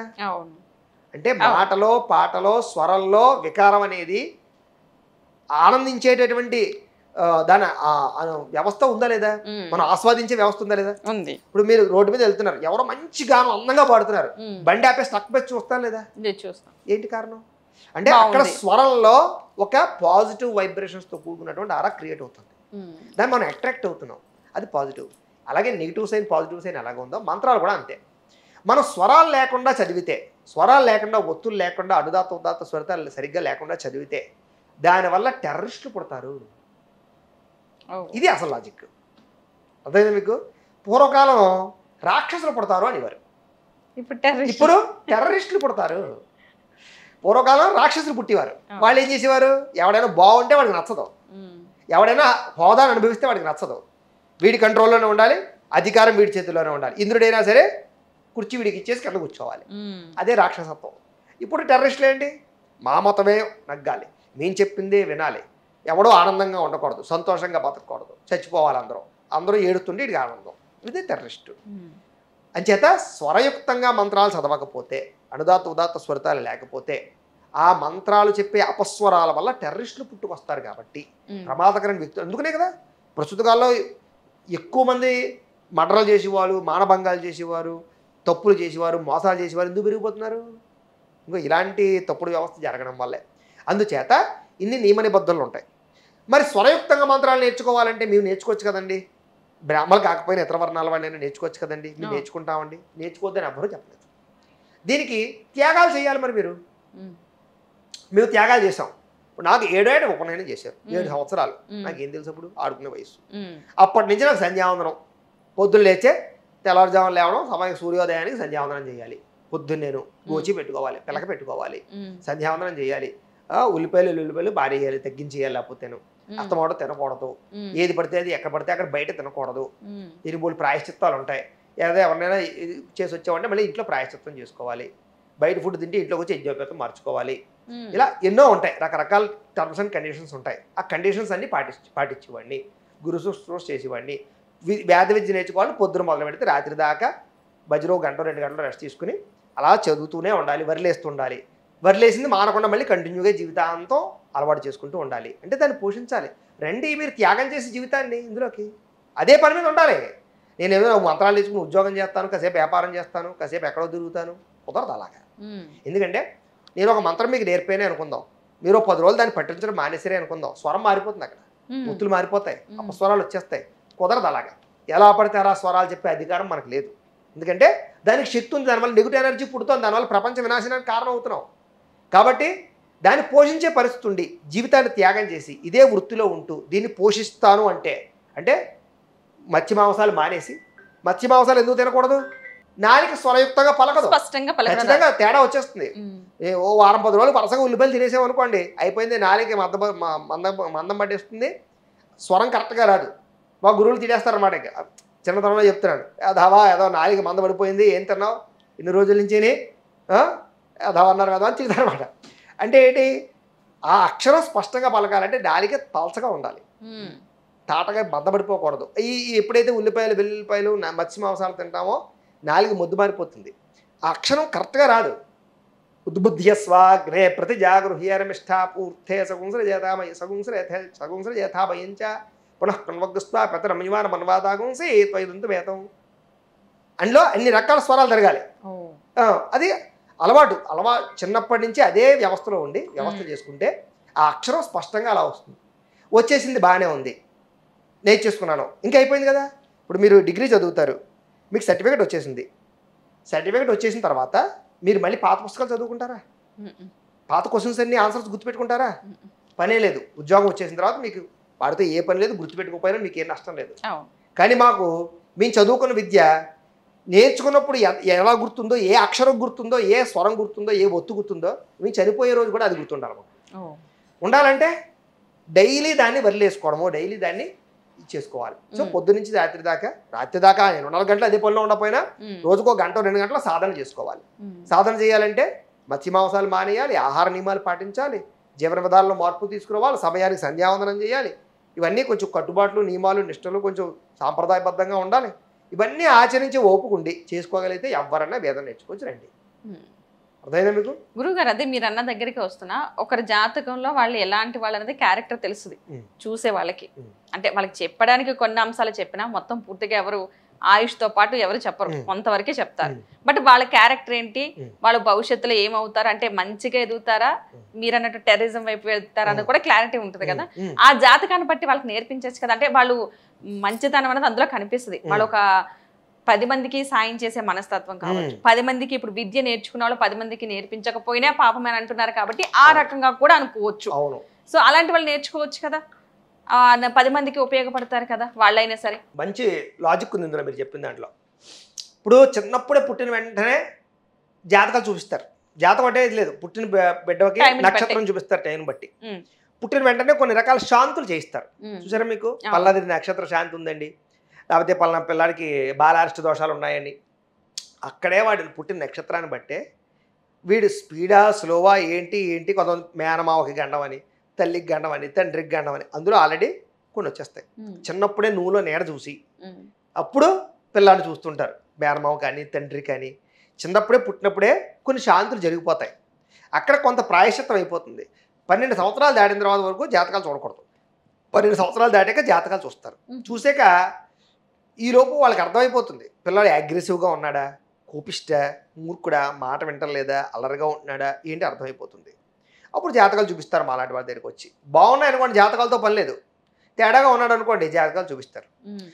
ఏమంటే ఈ కుజులో తేడాగా ఉన్నాడు, రాహు తేడాగా ఉన్నాడు, మాకు క్లారిటీ వచ్చేస్తుంది. ఏమంటే కొంచెం వీడికి చెడు వ్యసనాలు అలవాటు పరిస్థితి కనపడుతుంది, చెడు స్నేహితులతో తిరిగే పరిస్థితి ఉంది, చాలా జాగ్రత్తగా చూడాలి. వీడికి పలానా 18 ఏళ్ళు వచ్చేదాకానో 20 ఏళ్ళు వచ్చేదాకానో వ్యసనాలు అలవాటు అవ్వకుండా జాగ్రత్త పడండి. బయట బళ్ళు డ్రైవింగ్లు అవి ఇవ్వకండి, పడిపోయి యాక్సిడెంట్లు అయ్యే పరిస్థితులు ఉన్నాయి, లేకపోతే పలానా జాగ్రత్తలు తీసుకోండి అని ఖచ్చితంగా చెప్తాం. అది కనబడుతుంది కాబట్టి అందులో అప్పుడు చెప్పడం వల్ల తల్లిదండ్రులు కూడా దాని తగ్గ ప్రికాషన్స్ తీసుకుని వాళ్ళు కాస్త ఏం చేస్తున్నారు, వాళ్ళు ఎవరితో తిరుగుతున్నారు ఏంటి అని అబ్జర్వేషన్ చేసుకుని వాళ్ళు మార్చడానికి ఉంటుంది, కౌన్సిలింగ్ ఇవ్వడానికి ఉంటుంది. అలాంటి వాళ్ళకి కాస్త ఏ భగవద్గీత చెప్పో, మంచి చెప్పో, మంచి కథలు చెప్పో, రామాయణం చెప్పో, ఇంకోటి చెప్పో మార్చుకోవచ్చు, ఏదైనా చేసుకోవచ్చు. ఎందుకంటే మొక్కలో వంగంది మానేయక వంగదు, మొక్కలో వంగుతారు. అందుకనే చిన్నప్పుడు పుట్టినప్పుడు ఒకసారి జాతకం చూడటం, 12 సంవత్సరాలు దాటిన తర్వాత బాగుంటే అక్కర్లేదు, తేడాగా ఉన్నాడంటే జాతకం చూడటం. లేదా ఏదైనా పిల్లలు రాంగ్ రూట్లోకి వెళ్ళేటటువంటి పరిస్థితి ఉంది అంటే ఖచ్చితంగా జాతకం చూసి ఏదైనా దానికి సంబంధించినటువంటి ఏమైనా పరిహారాలు చేసుకుని జాగ్రత్తలు తీసుకుంటే పిల్లలు పెద్ద అయ్యాక ప్రమాదకారులు కాకుండా ఉంటారు. ఇది ఖచ్చితంగా ఆచరించవలసిన విషయం, అనుమానం ఏం లేదు. గురువు గారు ఒకే నక్షత్రం ఒకే రాశి ఉన్న అమ్మాయిల మనస్తత్వం వేరు, అబ్బాయిల మనస్తత్వం వేరు అన్నట్టుంటుందా ఇద్దరికి? ఎందుకంటే కొంతమంది కవలలే అనుకుందాం, ఒకే సమయానికి పుట్టారు అనుకుందాం, వాళ్ళిద్దరు మనస్తత్వాలు వేరు ఉంటాయి. ఇలాగా ఒకవేళ జాతకంలో అమ్మాయి పరిస్థితి వేరు, అబ్బాయి లక్షణాలు వేరు, క్లారిటీ ఉంటుందంట? ఉంటుందమ్మా. ఇప్పుడు ప్రధానంగా ఏంటంటే చాలా మంది ఏంటంటే ముఖ్యంగా మ్యారేజ్ మ్యాచెస్ విషయంలోకి వచ్చేసరికి అడుగుతుంటారు, ఏమంటే ఇద్దరిది ఒకే రాశి అయితే చెయ్యొచ్చా అండి, లేకపోతే ఒకే నక్షత్రం అయితే చెయ్యొచ్చా అండి అని. అయితే ఇక్కడ మనం అర్థం చేసుకోవాల్సింది ఏంటంటే రాసులు నక్షత్రాల కన్నా ముఖ్యమైనది ఒకటి ఉంది, లగ్నము. ఫర్ ఎగ్జాంపుల్గా జాతకంలో ఒక మనిషి పర్సనల్ జాతకం దేని బట్టి ఆధారపడి ఉంటుందంటే జాతకంలో రాశి చక్రంలో ఉండే లగ్నాన్ని బట్టి ఆధారపడి ఉంటుంది.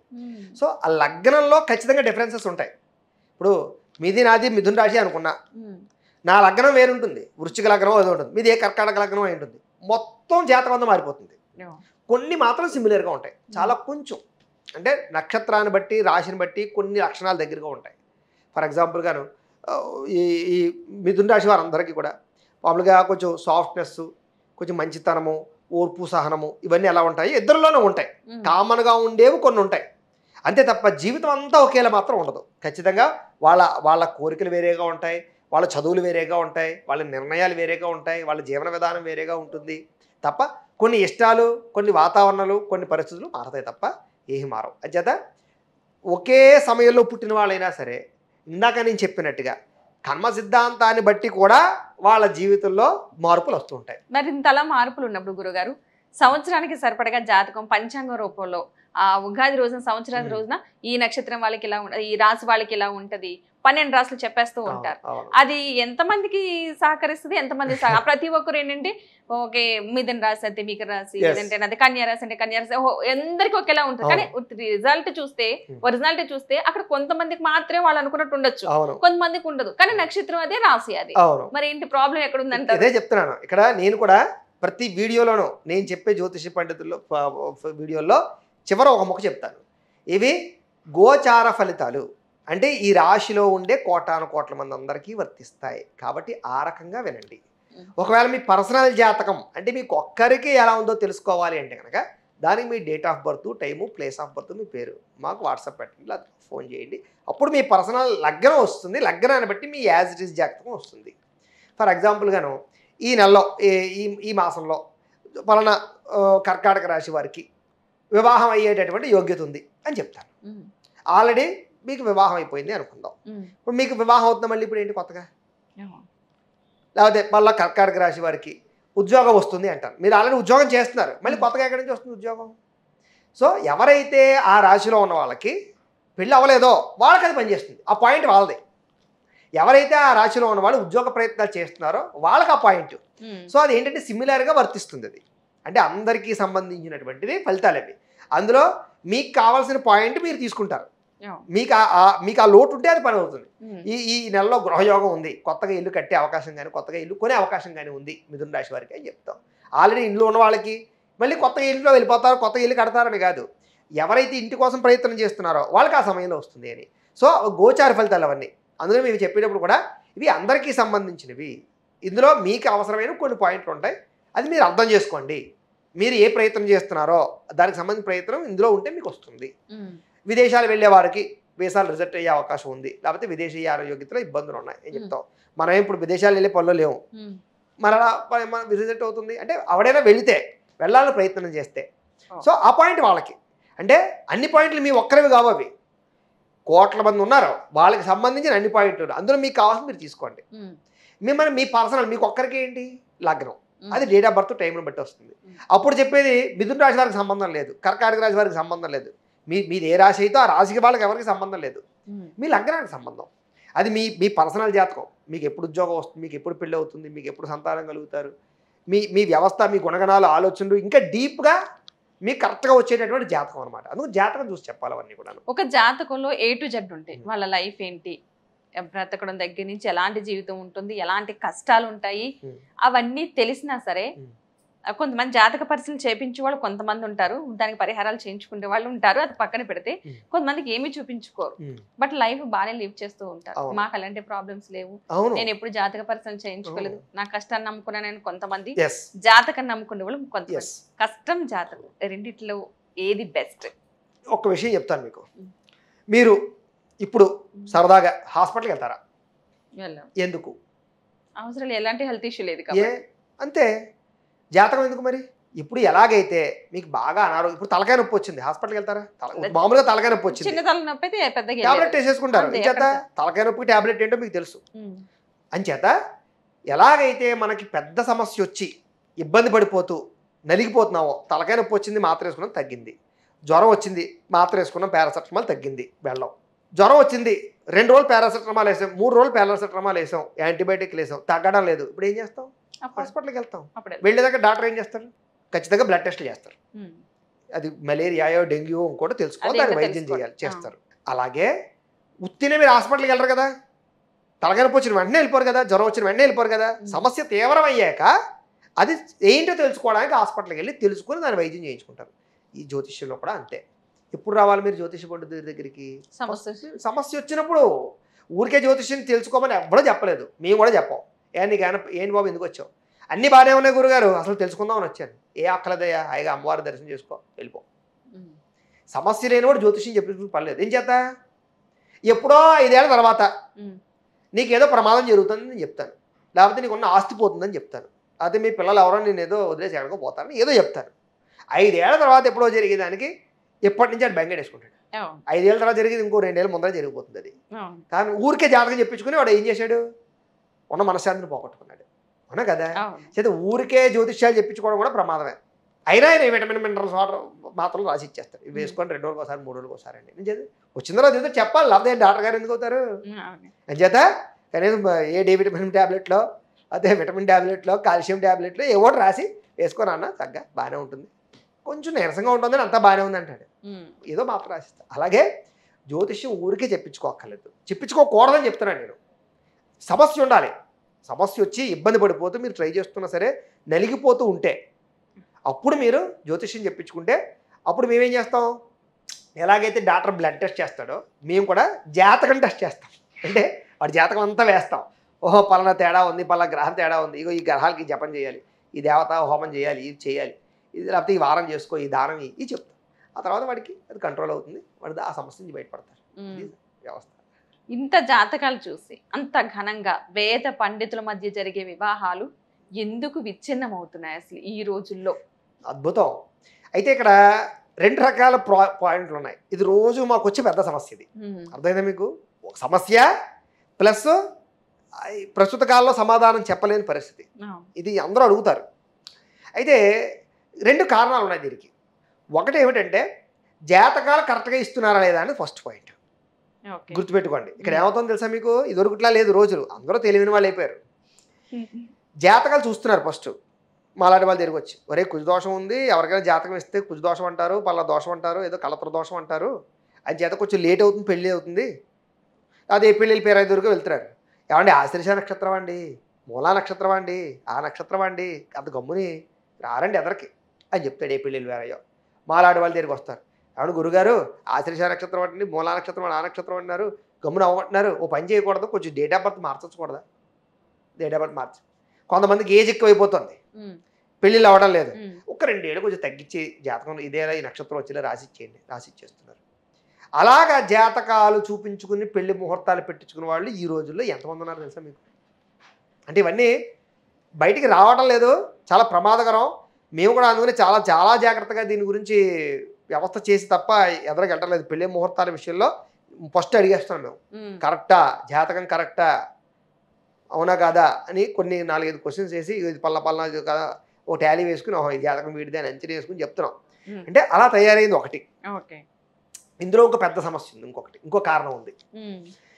ఎప్పుడు ఈ ఈ వ్యవస్థ తేడా వచ్చింది, అదే ఒక జ్యోతిష్యం జాతకం చూపించిన తర్వాత కొంచెం యాక్యురేట్గా జాతకం చెప్పలేకపోవడానికి, ఏదో వీరు చెప్పింది జరగకపోవడానికి, లేదా అలాంటి జాతకులు ఇద్దరికి పెళ్ళిళ్ళు చేసుకుంటే విడిపోవడానికి కారణం ఏంటంటే కనుక, ప్రధానంగా జాతకంలో ఉండే రెండో సమస్య ఏమిటంటే కనుక, ఇప్పుడు పూర్వకాలానికి ఇప్పుడు తేడా ఏంటి వచ్చిందంటే కనుక, అసలు జాతకం అంటే ఏంటి, ఎగ్జాక్ట్గా మనిషి పుట్టినటువంటి లగ్న బలం అంటే నేచురల్గా జరగవలసిన ప్రాసెస్ ఏంటి అంటే కనుక, ఇందాక చెప్పినట్టుగా కర్మ సిద్ధాంతం జాతకం అంటే పూర్వజంలో చేసిన కర్మను బట్టి పలానా టైంలో పలానా వాడు పుడితే ఆ గ్రహపరమైనటువంటి గ్రహస్తులు ఆపాదించబడతాయి, వాడి జీవితం ఆ రకంగా నడుస్తుంది. సో న్యాచురల్గా డెలివరీ జరగాలి. ఇక్కడ న్యాచురల్గా డెలివరీ జరిగితే భగవంతుడు నిర్ణయించినటువంటి సమయంలో వాడు బయటకు వస్తే అప్పుడు వాడి ఒరిజినల్గా వాడి జాతకం యాక్యురేట్గా పనిచేస్తుంది. అంటే వాడి పూర్వజన్మ కర్మ ఏముందో ఆ గ్రహాలు అక్కడక్కడ పడతాయి ఆ లగ్నాన్ని బట్టి. సో యాక్యురేట్గా కరెక్ట్గా వాడి జీవితం అంతా కూడా నడుస్తుంది. మనం ఏం చేస్తున్నాం, ఇప్పుడు భగవంతుడు నిర్ణయించినటువంటి సమయంలో బయటికి తీసుకురావట్లేదు పిల్లల్ని, వాడు పూర్వజన్మ చేసిన కర్మను బట్టి వచ్చినటువంటి జాతక రీత్యా పిల్లల్ని బయటికి తీసుకురావట్లేదు. మనం ఏం చేస్తున్నాం, పలానా నక్షత్రం మంచిదా, పలానా నక్షత్రానికి శాంతి లేదా, పలానా నక్షత్రంలో పుడితే ఐశ్వర్యం పడుతుందా, ఇంకొకట కుజదోషాలు లేకుండా అదేదో దోషం లేకుండా పిల్లలకి డెలివరీలు ముహూర్తాలు పెట్టడం మొదలయ్యింది. ఎప్పుడైతే డెలివరీలకు ముహూర్తాలు మొదలయ్యిందో అక్కడ వాడు పుట్టినటువంటి సమయం తేడా వచ్చేస్తుంది. ఎప్పుడు వాడి నక్షత్రం మారిపోతుంది, వాడి జాతకం మారిపోతుంది, వాడి ఒరిజినల్ జాతకం కాదు అది, వాడు నిర్ణయించుకున్న జాతకం ఏంటి. ఇప్పుడు రెండింటికి ముహూర్తాలు లేవు, పుట్టడానికి చావడానికి. పుట్టడానికి చావడానికి ఏ పంచాంగంలో ముహూర్తం రాయలేదు, అసలు ఎందులోనూ ముహూర్తం లేదు దానికి. దాని ముహూర్తం ఏంటి అంచేత చావడానికి అయితే ఎలాగో ముహూర్తం పెట్టలేము అనుకోండి, ఏమో దాని కూడా భవిష్యత్తులో పొలం టైంలో చచ్చిపోతే మంచిదేమో అని రావచ్చు, ఏమైనా జరగచ్చేమో ప్రస్తుతానికి తెలియదు కదా. అంచేత చెప్పలేము భవిష్యత్తులో ఏముంటుందో, కానీ పుట్టడానికి ముహూర్తం వచ్చేసింది ఆపరేషన్ రావడం వల్ల. ఎప్పుడైతే ఆపరేషన్ పరమైన పరిస్థితి వచ్చిందో, ఆ వ్యవస్థ వచ్చిందో, అక్కడ నుంచి జాతకాలు మారిపోవడం మొదలయ్యాయి. యాక్యురేట్గా వాడి నక్షత్రం అసలు నక్షత్రం వాడిది వేరైతే వాడు కావాలి ముందో వెనకో చేయించుకోవడం వల్ల వాడి నక్షత్రాలు మారిపోతున్నాయి. దానిని బేస్ చేసుకుని మేము జాతకాలు చెప్తుంటే నీకు ఫలితాలు దగ్గరగా రావట్లేదు. దాన్ని బేస్ చేసుకుని ముహూర్తాలు పెట్టినా, సంబంధాలు చూసినా, రిలేషన్స్ పెట్టుకున్నా, ఏం చేసినా మరి తేడా వచ్చినట్టే కదా. ఆ కారణాలన్నీ జనాలకు అర్థం అవడం లేదు. అబ్బా అన్నీ చూసి చేసామండి అయినా విడిపోయారండి అంటే ఇంటర్నల్గా ఇన్ని కారణాలు ఉన్నాయి దానికి. ఒకటి, వాడు ఇచ్చిన జాతకం కరెక్టా కదా, ముందు వెనక వేసేసాడా పెళ్ళి అవ్వడం కోసం, వయసులు తగ్గించేసాడా. రెండు, వాడికి ఆపరేషన్ జరిగిందా, ఆపరేషన్ జరగలో ఇంకొక లాజిక్ ఉంది మళ్ళీ. నిజంగా ఆ అమ్మాయి నొప్పులు వచ్చి డెలివరీ అయ్యే పరిస్థితి వచ్చి ఇబ్బంది పడిపోతూ బెడ్ అడ్డం తిరిగో మెడలో వేసుకున్నావు, ఇంకా ఆ టైంలో డెలివరీ టైంలో ఆపరేషన్ చేయడం వేరు. సహజ సిద్ధంగా అమ్మాయి నొప్పులు వచ్చాయి కానీ డెలివరీకి ఇబ్బంది పడుతుంది అంతే. అప్పుడు ఆపరేషన్ చేయడంలో తప్పులేదు, చేత అది ఎగ్జాక్ట్గా టైం అయిపోయింది, ఆ టైంలో డెలివరీ అవ్వాలి, అప్పుడు దోషం లేదు, అది యాక్యురేట్గా వస్తుంది. అది మనకు కావాలి అమ్మాయికి నొప్పులు రాకుండా నొప్పులు వచ్చి ఇంజక్షన్ చేయించి, లేకపోతే మనకు కావాల్సిన ముహూర్తం పెట్టుకుని పురమాయించుకుని చేసుకునే ముహూర్తాలు వచ్చారా అదంతా కల్తీ. అక్కడే జాతకాలు మారిపోతాయి, అక్కడి నుంచి వాడికి యాక్యురేట్గా ఈజీగా రాదు. అర్థమైందా మీకు? ఈ కారణాల చేత కుదరటం లేదే తప్ప ఒరిజినల్ జాతకాలు ఉండి అన్ని కరెక్ట్గా ఉంటే, సహజంగా డెలివరీ అయ్యి ఉండి ఒరిజినల్ జాతకం అయితే కనుక అలా చేసిన ముహూర్తాలు ఏమి ఫీల్ అవ్వవు. రెండోది, ఇందాక చెప్పినట్టుగా కూడా జాతకంలో ఉండే దోషాలు కూడా ఆధారపడి ఉంటాయి. అందుకనే పెళ్లికి ముందర కళత్ర దోషాలు ఉన్నాయా, పితృశాపాలు పితృదోషాలు ఉన్నాయా, సర్పదోషాలు ఉన్నాయా, కుజదోషాలు ఉన్నాయా, కాలసర్పదోషాలు ఉన్నాయా, ఇవన్నీ చూస్తారు. మ్యాచ్ చూసినప్పుడే ఇప్పుడు మాలాడి వాళ్ళ దగ్గరికి వచ్చి, గురుగారు ఇలా పలానా ఇద్దరికి కూడా మ్యాచ్ అవుతుందా లేదా, పెళ్లికి సంబంధం కుదురుతుందా లేదా, సంబంధాలు చూడండి ఇచ్చినప్పుడే ఇద్దరికీ కుదురుతున్నాయా లేదా అని చూడడంతో పాటుగా ముందుగానే వీళ్ళకి ఏమైనా దోషాలు ఉన్నాయా, పెళ్లికి ముందర చేసుకోవాల్సిన పరిహారాలు ఏమైనా ఉన్నాయా, వాళ్ళ పరిహారాలు ఉన్నాయి చేసుకుని చేయండి అమ్మా, అప్పుడు ఇద్దరు విడిపోరు, గొడవలు పడరు, సంతానాలు లేకుండా ఉండవు, అన్నీ బాగుంటాయి, చిన్న చిన్న దోషాలు ఉన్నాయి అని చెప్తుంటాం. అలాగే చూడకుండా అలా చేయకుండా ఉత్తి ఇద్దరికి కుదురుందా లేదా, ఏదో గణాలు వచ్చాయా, పాయింట్లు వచ్చాయా, లేకపోతే షష్టాష్టకాలు అయ్యా లేదా, ద్విద్వాదశ రాశులు అయ్యా లేదా, ఇవన్నీ చూసేసి పెళ్ళిళ్ళు చేసేసాం అనుకోండి, నాడీ కలిసిందా లేదా అని చేసేసాం అనుకోండి, అక్కడతోటే చూస్తున్నారు తప్ప అలా చూసినటువంటి ఫెయిల్ అవుతున్నాయి తప్ప ఫుల్గా పరిపూర్తిగా చూసి పరిపూర్తిగా ఉన్నవి ఫీల్ అవ్వం, అంత ఈజీ కాదు. రెండో విషయం ఇంకోటి కూడా ఉంది, జనాల్లో మార్పు. ఇప్పుడు అసలు విడాకులు అనే కాన్సెప్ట్ భారతదేశంలో ఉందా? ఫస్ట్ మనం 25 ఏళ్ల క్రితం విడాకులు తీసుకోవడం అంటే అరుదు, విడాకులు తీసుకోవడం చాలా అరుదు, విన్నామని ఆశ్చర్యపోయేవాళ్ళం. అంతే, లేదు ఒకవేళ ఏ ఊర్లోనే విడాకులు తీసుకున్నాం అంటే విచిత్రంగా చెప్పుకునేవారు. అంతే, జాతకాలు కూడా చూసేవాళ్ళు కాదు పూర్వం. పెళ్ళిళ్ళకి జాతకాలు చూడడం అనేది కూడా చాలా తక్కువ. ఇప్పుడు ఏదో బాగా నాలెడ్జ్ పర్సన్స్ తప్ప ఓ మోస్తరు మామూలుగా ఉండేవాళ్ళు అందరూ కూడా ఇళ్ళ రకాలు చేసేసుకుని లేకపోతే మేన రకాలు చేసేసుకుని అవును. రకరకాలుగా వాళ్ళలో వాళ్ళు అనేసుకుని కలిపేసుకుని తప్ప జాతకాలు కూడా చేసుకోలేదు. మరి వాళ్ళు విడిపోలేదే.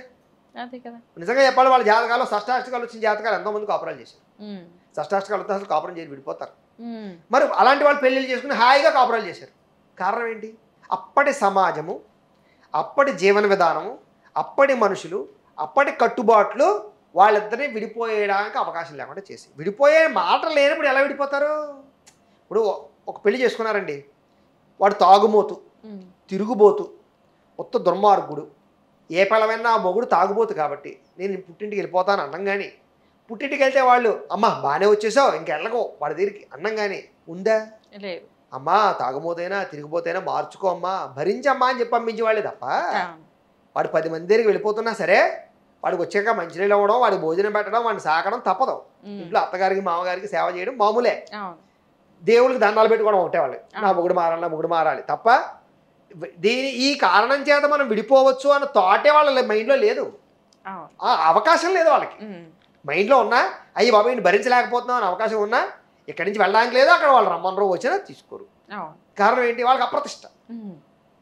కూతురు ఇంట్లో ఉంది, మొగుడిని వదిలేసి వచ్చింది అంటే అవమానపాలు, వాళ్ళు మొహం ఎత్తుకోలేరు, అప్రతిష్ట.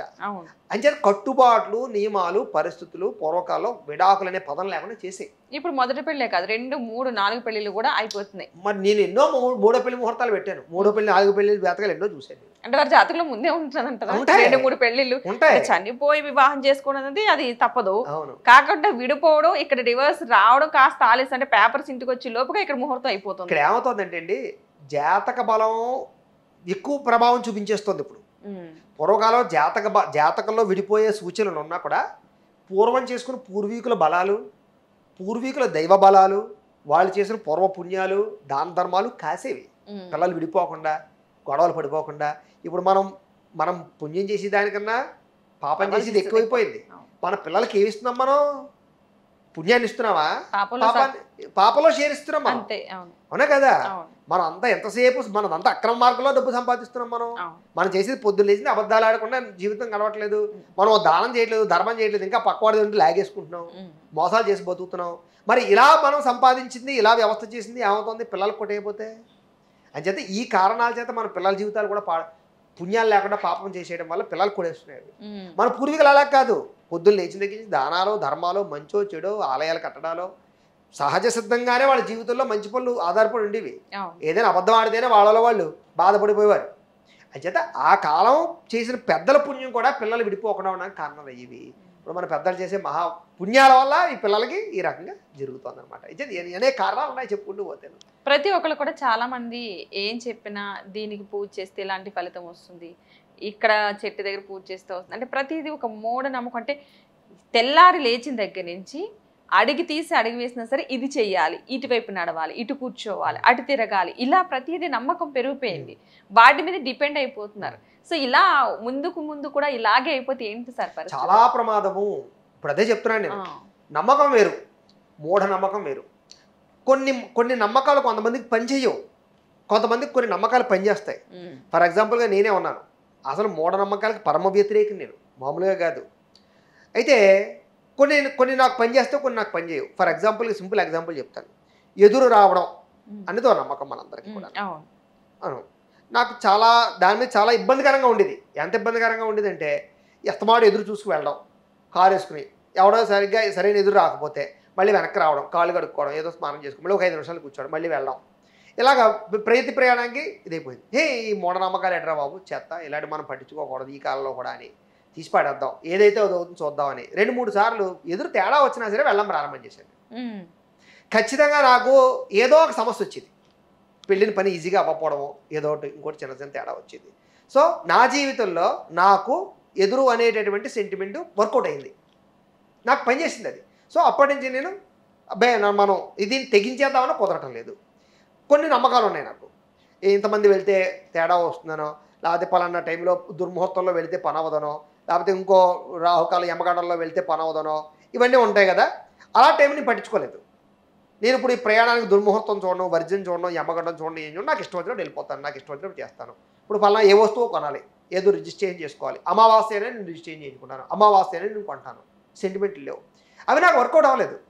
సో అలాగ మన జీవితంలో కూడా ఒక్కొక్క మనిషికి ఒక్కొక్క నక్షత్రానికి కొన్ని నమ్మకాలు ఆపాదించబడతాయి, కొన్ని నమ్మకాలు ఆపాదించబడవు. నాకు ఆపాదించబడింది కదా అని మీకు ఆపాదించబడదా అనడానికి లేవు. అందుకనే టెస్ట్ చేసుకోవాలి ఎవరికి వాళ్ళకి నమ్మకాలు. కొన్ని నమ్మకాలు అయితే కొన్ని రకాల మూఢ నమ్మకాలు చాలా ఎక్కువగా ఉన్నాయి. అక్కలేనటువంటి నమ్మకాలు ఏమిటి? కొన్ని చెట్లు చుట్టూ తిరగడాలను, లేకపోతే గోప్రదక్షిణాలు చేయడాలను, వాటి లాజిక్స్ ఉన్నాయి. లాజిక్స్ లేకుండా లేవు, కానీ దాన్ని దేంతో ముడేస్తున్నారో ముఖ్యం. ఫర్ ఎగ్జాంపుల్ గాను రావి చెట్టు చుట్టూ ప్రదక్షిణాలు చేస్తే పిల్లలు పుడతారు. అది నమ్మకమా మూఢనమ్మకమా అంటే నమ్మకం. కారణం ఏంటి? దాంట్లో కొంత సైంటిఫికల్గా రావి చెట్టు నుంచి వచ్చేటటువంటి గాలిలో వచ్చేటటువంటి కొన్ని రకాల వ్యవస్థల వల్ల కొన్ని రకాల నాడీ వ్యవస్థ ప్రచోదింపబడుతుంది అని, దాని ప్రభావం కొంత ఖచ్చితంగా గర్భం మీద పడుతుంది అని, వర్కౌట్ అవుతుందని ఒకటి. ఈ రోజుల్లో ప్రస్తుత కాలంలోనూ పిల్లలు పుట్టలేని వాళ్ళు హాస్పిటల్కి వెళ్ళారనుకోండి, ముందర నువ్వు కాస్త బరువు తగ్గిరామ్మా అని ఆడలు పంపిస్తున్నారు. కాస్త ప్రదక్షిణ చేస్తే, రోజుకు 100 ప్రదక్షిణాలు చేస్తే ముందర కాస్త శరీరం ఫిట్నెస్ వస్తుంది, హార్మోన్ ఇన్బ్యాలెన్స్లు తగ్గుతాయి, శారీరక దారుఢ్యం వస్తుంది. ఇలా కొన్ని లాజిక్స్ కారణం చేత ఆ చుట్టూ ప్రదక్షిణాలు చేయడం వల్ల వాళ్ళు వర్కౌట్ అవుతుంది. అలాగే కొన్ని రకాల పనులు చేయడం వల్ల కొన్ని జరుగుతాయి అనడానికి కొన్ని శాస్త్రీయమైనటువంటి నమ్మకాలు ఏవైతే ఉన్నాయో ఆ శాస్త్రీయ నమ్మకాలు ఆచరించడంలో తప్పు లేదు. కానీ కొన్ని పిచ్చి పిచ్చి సెంటిమెంట్లు పెట్టుకుని పిచ్చి పిచ్చి మూఢనమ్మకాలు, ఏదో పలానా రాగి చెంబులో నీళ్ళు వేసి పలానా చోట పెడితే ఏదో ధనజన వశీకరణ కలిగిపోతుందని, ఏదో చేస్తే ఏదో అయిపోతుందని ఈ సెంటిమెంట్లో ఉన్నాయి చూసారా, అవన్నీ పిచ్చి పిచ్చివన్నీ. అలాంటి పాటించడం కాకుండా పెద్దలు చెప్పినటువంటివి కొన్ని శాస్త్రీయంగా మనకున్న పాతకాల నమ్మకాలు ఏవైతే ఉన్నాయో అవన్నీ వర్కౌట్ అవుతాయి, అవన్నీ పనిచేస్తాయి. వాటిని ఆచరించడంలో తప్పు లేదు. ఏదైనా సరే 1కి 10 సార్లు మనం కూడా టెస్ట్ చేసుకోవాలి పని అవుతుందో లేదా అనేది. అలాగే గోప్రదక్షిణ ఉంది, ఆవు చుట్టూ పాజిటివ్ ఆరా ఉంటుంది. దాన్ని ప్రదక్షిణం చేయడం వల్ల, దాన్ని వ్యవస్థ చేయడం వల్ల అంతెందుకు ఏదైనా అనారోగ్య సమస్య ఉన్నా కూడా దాని దగ్గర కూర్చుంటే చాలా రికవరీ అవుతాం మనం. మెంటల్ స్ట్రెస్ ఉందనుకోండి, మీకు మానసికంగా విరక్తి వచ్చింది, మీరు ఎక్కడికి వెళ్ళద్దు, ఆవు దూడ దగ్గరికి వెళ్ళి 1 గంట సేపు కూర్చుంది, దాన్ని ఎలా నిమ్మరండి, దాన్ని చేయండి, మీరు చాలా స్ట్రెస్ రిలీఫ్ అయిపోతారు. ఆ స్ట్రెస్ రిలీఫ్ సంబంధించినటువంటి హార్మోన్స్ అక్కడ ప్రభావితం అయ్యే పరిస్థితి ఆవు దగ్గర ఉంటుంది. అంటే అవన్నీ ఉన్నాయి. అవన్నీ దానికని చెప్పకుండా మన వాళ్ళు ఏం చేస్తారంటే దాన్ని వేరే కారణం చెప్పడం వల్ల మూఢనమ్మకాలు అయిపోయాయి. నువ్వు ఆవు చుట్టూ ప్రదక్షిణం చేస్తే నీ వ్యాపారంలో కోట్లు వస్తాయని చెప్పారనుకోండి, అది మూఢనమ్మకం. నీకు ఆవు చుట్టూ ప్రదక్షిణం చేయి, నీకు ప్రశాంతత వస్తుందని చెప్పాను అనుకోండి, నమ్మకం. ఆవు చుట్టూ ప్రదక్షిణం చేయి, నీకు మామూలుగా ఉద్యోగం వస్తుందని చెప్పాను అనుకోండి, మూఢనమ్మకం. అంటే నమ్మకాలు మూఢనమ్మకాలుగా ఎక్కడ మారుతున్నాయి అంటే దానివల్ల వచ్చే కరెక్ట్ అయిన ఫలితం నువ్వు తీసుకోకుండా రాంగ్గా దాన్ని డైరెక్ట్ చేయడం వల్ల వస్తుంది. అదేనా మీకు? అంటే మామూలుగా నక్షత్రాలు, రాసులు, లగ్నాలు ఏమైనా కావచ్చు, చెడివి ఉంటాయంటారా, మంచివి చెడివని, లేదంటే ఏదైనా మంచిదే సూచిస్తుందని అంటారు. భగవంతుడు ఏంటంటే అందరినీ సమానంగా సృష్టించి అందరికీ మంచి జరగాలి, చెడు జరగాలని ఏమాత్రం కోరుకోడు. చెడ్డవాడు అంటే అతని క్యారెక్టర్ మైండ్ సెట్ చెడ్డగా ఉన్నా సరే, మరి నువ్వు బాగుపడు, మంచోడు అవ్వాలనేది నా కోరిక అన్నట్టుగానే ఉంటుంది. కానీ ఎందుకు నక్షత్రాలు రాసుల్లోని చెడ్డ మంచి అన్న పదాలు ఎందుకు వస్తున్నాయి అంటారు అసలు? మేము రోజు ఇదే పదం ఇది. గురుగారు మంచి నక్షత్రంలో పిల్లలకి ముహూర్తం పెట్టండి, మంచి నక్షత్రంలో పిల్లలు పుట్టిలో చూడండి, చాలా నెంబర్ 1 నక్షత్రంలో పుట్టిలో చూడండి. శ్రవణ నక్షత్రం అయితే వెంకటేశ్వర స్వామి నక్షత్రం అంట కదండి, అందులో ముహూర్తం పెడతారండి. పలానా నక్షత్రం అయితే పలానా దేవుడు. ఇలాగా జనాలు కూడా ఏంటంటే మంచి నక్షత్రం అని చెడ్డ నక్షత్రం అనేటటువంటి ఆలోచనలతో చాలామంది ఉన్నారు. ఒక గుర్తుపెట్టుకోవాలి, నక్షత్రాలు ఏవి చెడ్డవలేవు. మా నాన్నగారు ఒక మాట చెప్తూ ఉండేవారు, చెడ్డవేవి లేవురా మనమే చెడ్డవాళ్ళమని. అంచేది ఏంటంటే నక్షత్రాలన్నీ మంచివే, పలానా నక్షత్రం వాడు చెడ్డవాడని కానీ పలానా నక్షత్రం తక్కువ ఫలితం ఇస్తుందని కానీ ఏమీ లేదు. నక్షత్రాల్లో ఉండే స్వభావాలు మారతాయి అంతే. ఒక్కో నక్షత్రం వాడు కోపం ఎక్కువ ఉంటుంది, ఒక నక్షత్రం వాడికి శాంతం ఎక్కువ ఉంటుంది, ఒక నక్షత్రం వాడికి ఓర్పు ఎక్కువ ఉంటుంది. ఆ నక్షత్ర లక్షణాలు అంతే తప్ప ఇప్పుడు ప్రతి మనిషి ఒకేలా ఉంటాడా? మీ ఇంట్లో పుట్టిన పిల్లలు 2 ఉన్నారు, ఇద్దరు ఒకేలా ఉంటారా? ఒకడు కోపం ఎక్కువ ఉంటుంది, ఒకడు పాజిటివ్గా ఉంటుంటాడు. కారణం ఏంటి? నక్షత్ర లక్షణాలు అలా ఉంటాయి అంతే తప్ప చెడ్డ నక్షత్రాలు మంచి నక్షత్రాలు అనేటటువంటివి ఏవి లేవన్నీ మంచి నక్షత్రాలే. చెప్పే వాళ్ళనే దాన్ని డివైడ్ చేసి వాళ్ళ మనస్తత్వాన్ని బట్టి. ఎస్, అయితే అందులో నేను ఇందాక చెప్పినట్టుగా లగ్నాన్ని బేస్ చేసుకుని ఉంటుంది మొత్తం జాతకం అంతా కూడా. లగ్న బలం ఎలా ఉంది అందులో మీకు జాతకంలో 12 ఫలితాలు. ఒకటి 12 భావాలు. లగ్న భావం అదేం చెప్తుంది? లగ్నం అంటే తనుభావం. వాడి శరీరం అందంగా ఉంటుందా, సౌష్ఠవంగా ఉంటుందా, వాడు హైట్గా ఉంటాడా, పొట్టిగా ఉంటాడా, పొడుగ్గా ఉంటాడా, వాడు దృఢంగా ఉంటాడా, ధైర్యవంతుడా, పిరికివాడా, ఇవన్నీ చెప్పేటటువంటిది లగ్న బలం. దాన్ని తనుబలం అన్నారు మొట్టమొదటిది. రెండవది ధనస్థానం. ధనస్థానం అంటే ఏంటి? కుటుంబ స్థానం, ధనస్థానం అంటే 2వ స్థానం. అంటే లగ్నాన్ని నుంచి 2వ స్థానాన్ని బట్టి వాడు ఐశ్వర్యవంతుడు అవుతాడా? ఓ ఆడపిల్ల అనుకోండి, డబ్బున్న వాడి ఇంటికి వెళ్తుందా? లేకపోతే వాడు కుటుంబం మంచిదా కాదా? కుటుంబంతో కలిపి ఉంటాడా, విడిపోతాడా, దూరంగా ఉంటాడా, లేదా కుటుంబంలో ఐకమత్యత ఉంటుందా, బాధ్యతగా ఉంటాడా? ఇవన్నీ రెండో స్థానం బట్టి చూస్తాం. మూడోది తృతీయ భావం, సోదర భావం, భ్రాతృభావం. ఫర్ ఎగ్జాంపుల్గాను, గురుగారు ఈ ఈ పా ఈ మాకు పాప పుట్టిందండి, తర్వాత బాబు పుడతాడా లేదా అని అడుగుతారు. అప్పుడు ఏం చేస్తాం? ఆ పుట్టిన మొదటి పాప ఏదైతే ఉందో పాప జాతకం తీసుకుని దానికి తృతీయ భావంలో అబ్బాయి పుట్టే యోచన ఉందా లేదా చెప్తూ ఉంటాం. అలాగే వాళ్ళ జాతకంలో కూడా కొన్ని బలాలు ఉన్నాయి లేదా చూస్తూ ఉంటాం. అంటే సోదర భావం అంటారు దాన్ని. అంటే మొట్టమొదటి పుట్టిన సంతానానికి సోదరుడు వస్తాడా, తమ్ముడు వస్తాడా, చెల్లి వస్తుందా, అసలు పుడతారా పుట్టరా చెప్పడానికి కారణం తృతీయ స్థానం అనమాట.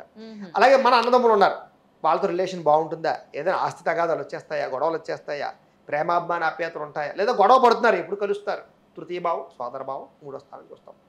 అలాగే మాతృస్థానంలో వ్యవస్థ ఉందా లేదా, అలాగే పంచభావం ఉందనుకోండి, సంతానం, వీళ్ళకి పిల్లలు పుడతారా, పుట్టిన వాళ్ళు అక్కడికి వస్తారా లేదా, ఐదో భావం చూస్తాం. ఇప్పుడు ఆరో స్థానం ఉందనుకోండి, శత్రుస్థానం, వీడికి కోర్టులో ఏదైనా తగాదాలు ఉన్నా, లేకపోతే కనుక శత్రువులు ఎవరైనా పోరాడితే నగ్గుతాడా లేదా, శత్రువులు ఉంటారా లేదా, లేదా రుణాలు అప్పులు చేస్తాడా, వీడు అప్పులు తీర్చగలడా లేదా అడిగాడు అనుకోండి, ఆరో స్థానం చూస్తాం.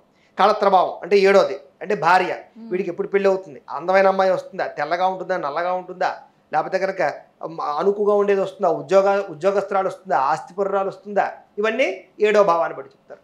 అలాగే అష్టమ భావం అంటే వాడికి ఆయుష్ ఎంత ఉంది, వాడు ఎంతకాలం బతుకుతాడు, వాడి పరిస్థితి ఏమిటి, వాడికి ఎప్పుడు గండాలు ఉన్నాయి, ఎప్పుడు ప్రమాదాలు జరుగుతాయి, ఇవన్నీ ఎనిమిదో భావం చెప్తుంది. అలాగే తొమ్మిదో భావం ఉందనుకోండి, అది మనకి ప్రధానంగా తండ్రికి సంబంధించినటువంటి, తండ్రి ఆస్తిపరుడా, తండ్రి ఎటువంటి వాడు, తండ్రి యొక్క ఆస్తులు మీకు ఏమైనా సంక్రమిస్తాయా లేదా, తండ్రితో రిలేషన్ ఎలా ఉంటుంది, కలిసి ఉంటాడా, విడిపోతాడా, గొడవలైనా పడతాడా, ఇవన్నీ దానికి సంబంధించినటువంటి. ఇప్పుడు పదో స్థానం వృత్తి స్థానం, వాడి ఉద్యోగం వస్తుందా రాదా, ఎలాంటి ఉద్యోగం వస్తుంది, వాడు ఉద్యోగం చేస్తాడా, వ్యాపారం చేస్తాడా, వ్యవసాయం చేస్తాడా, లేకపోతే విదేశాలు వెళ్తాడా, ఎలా సంపాదిస్తాడు, ఇవన్నీ పదో భావం చెప్తుంది.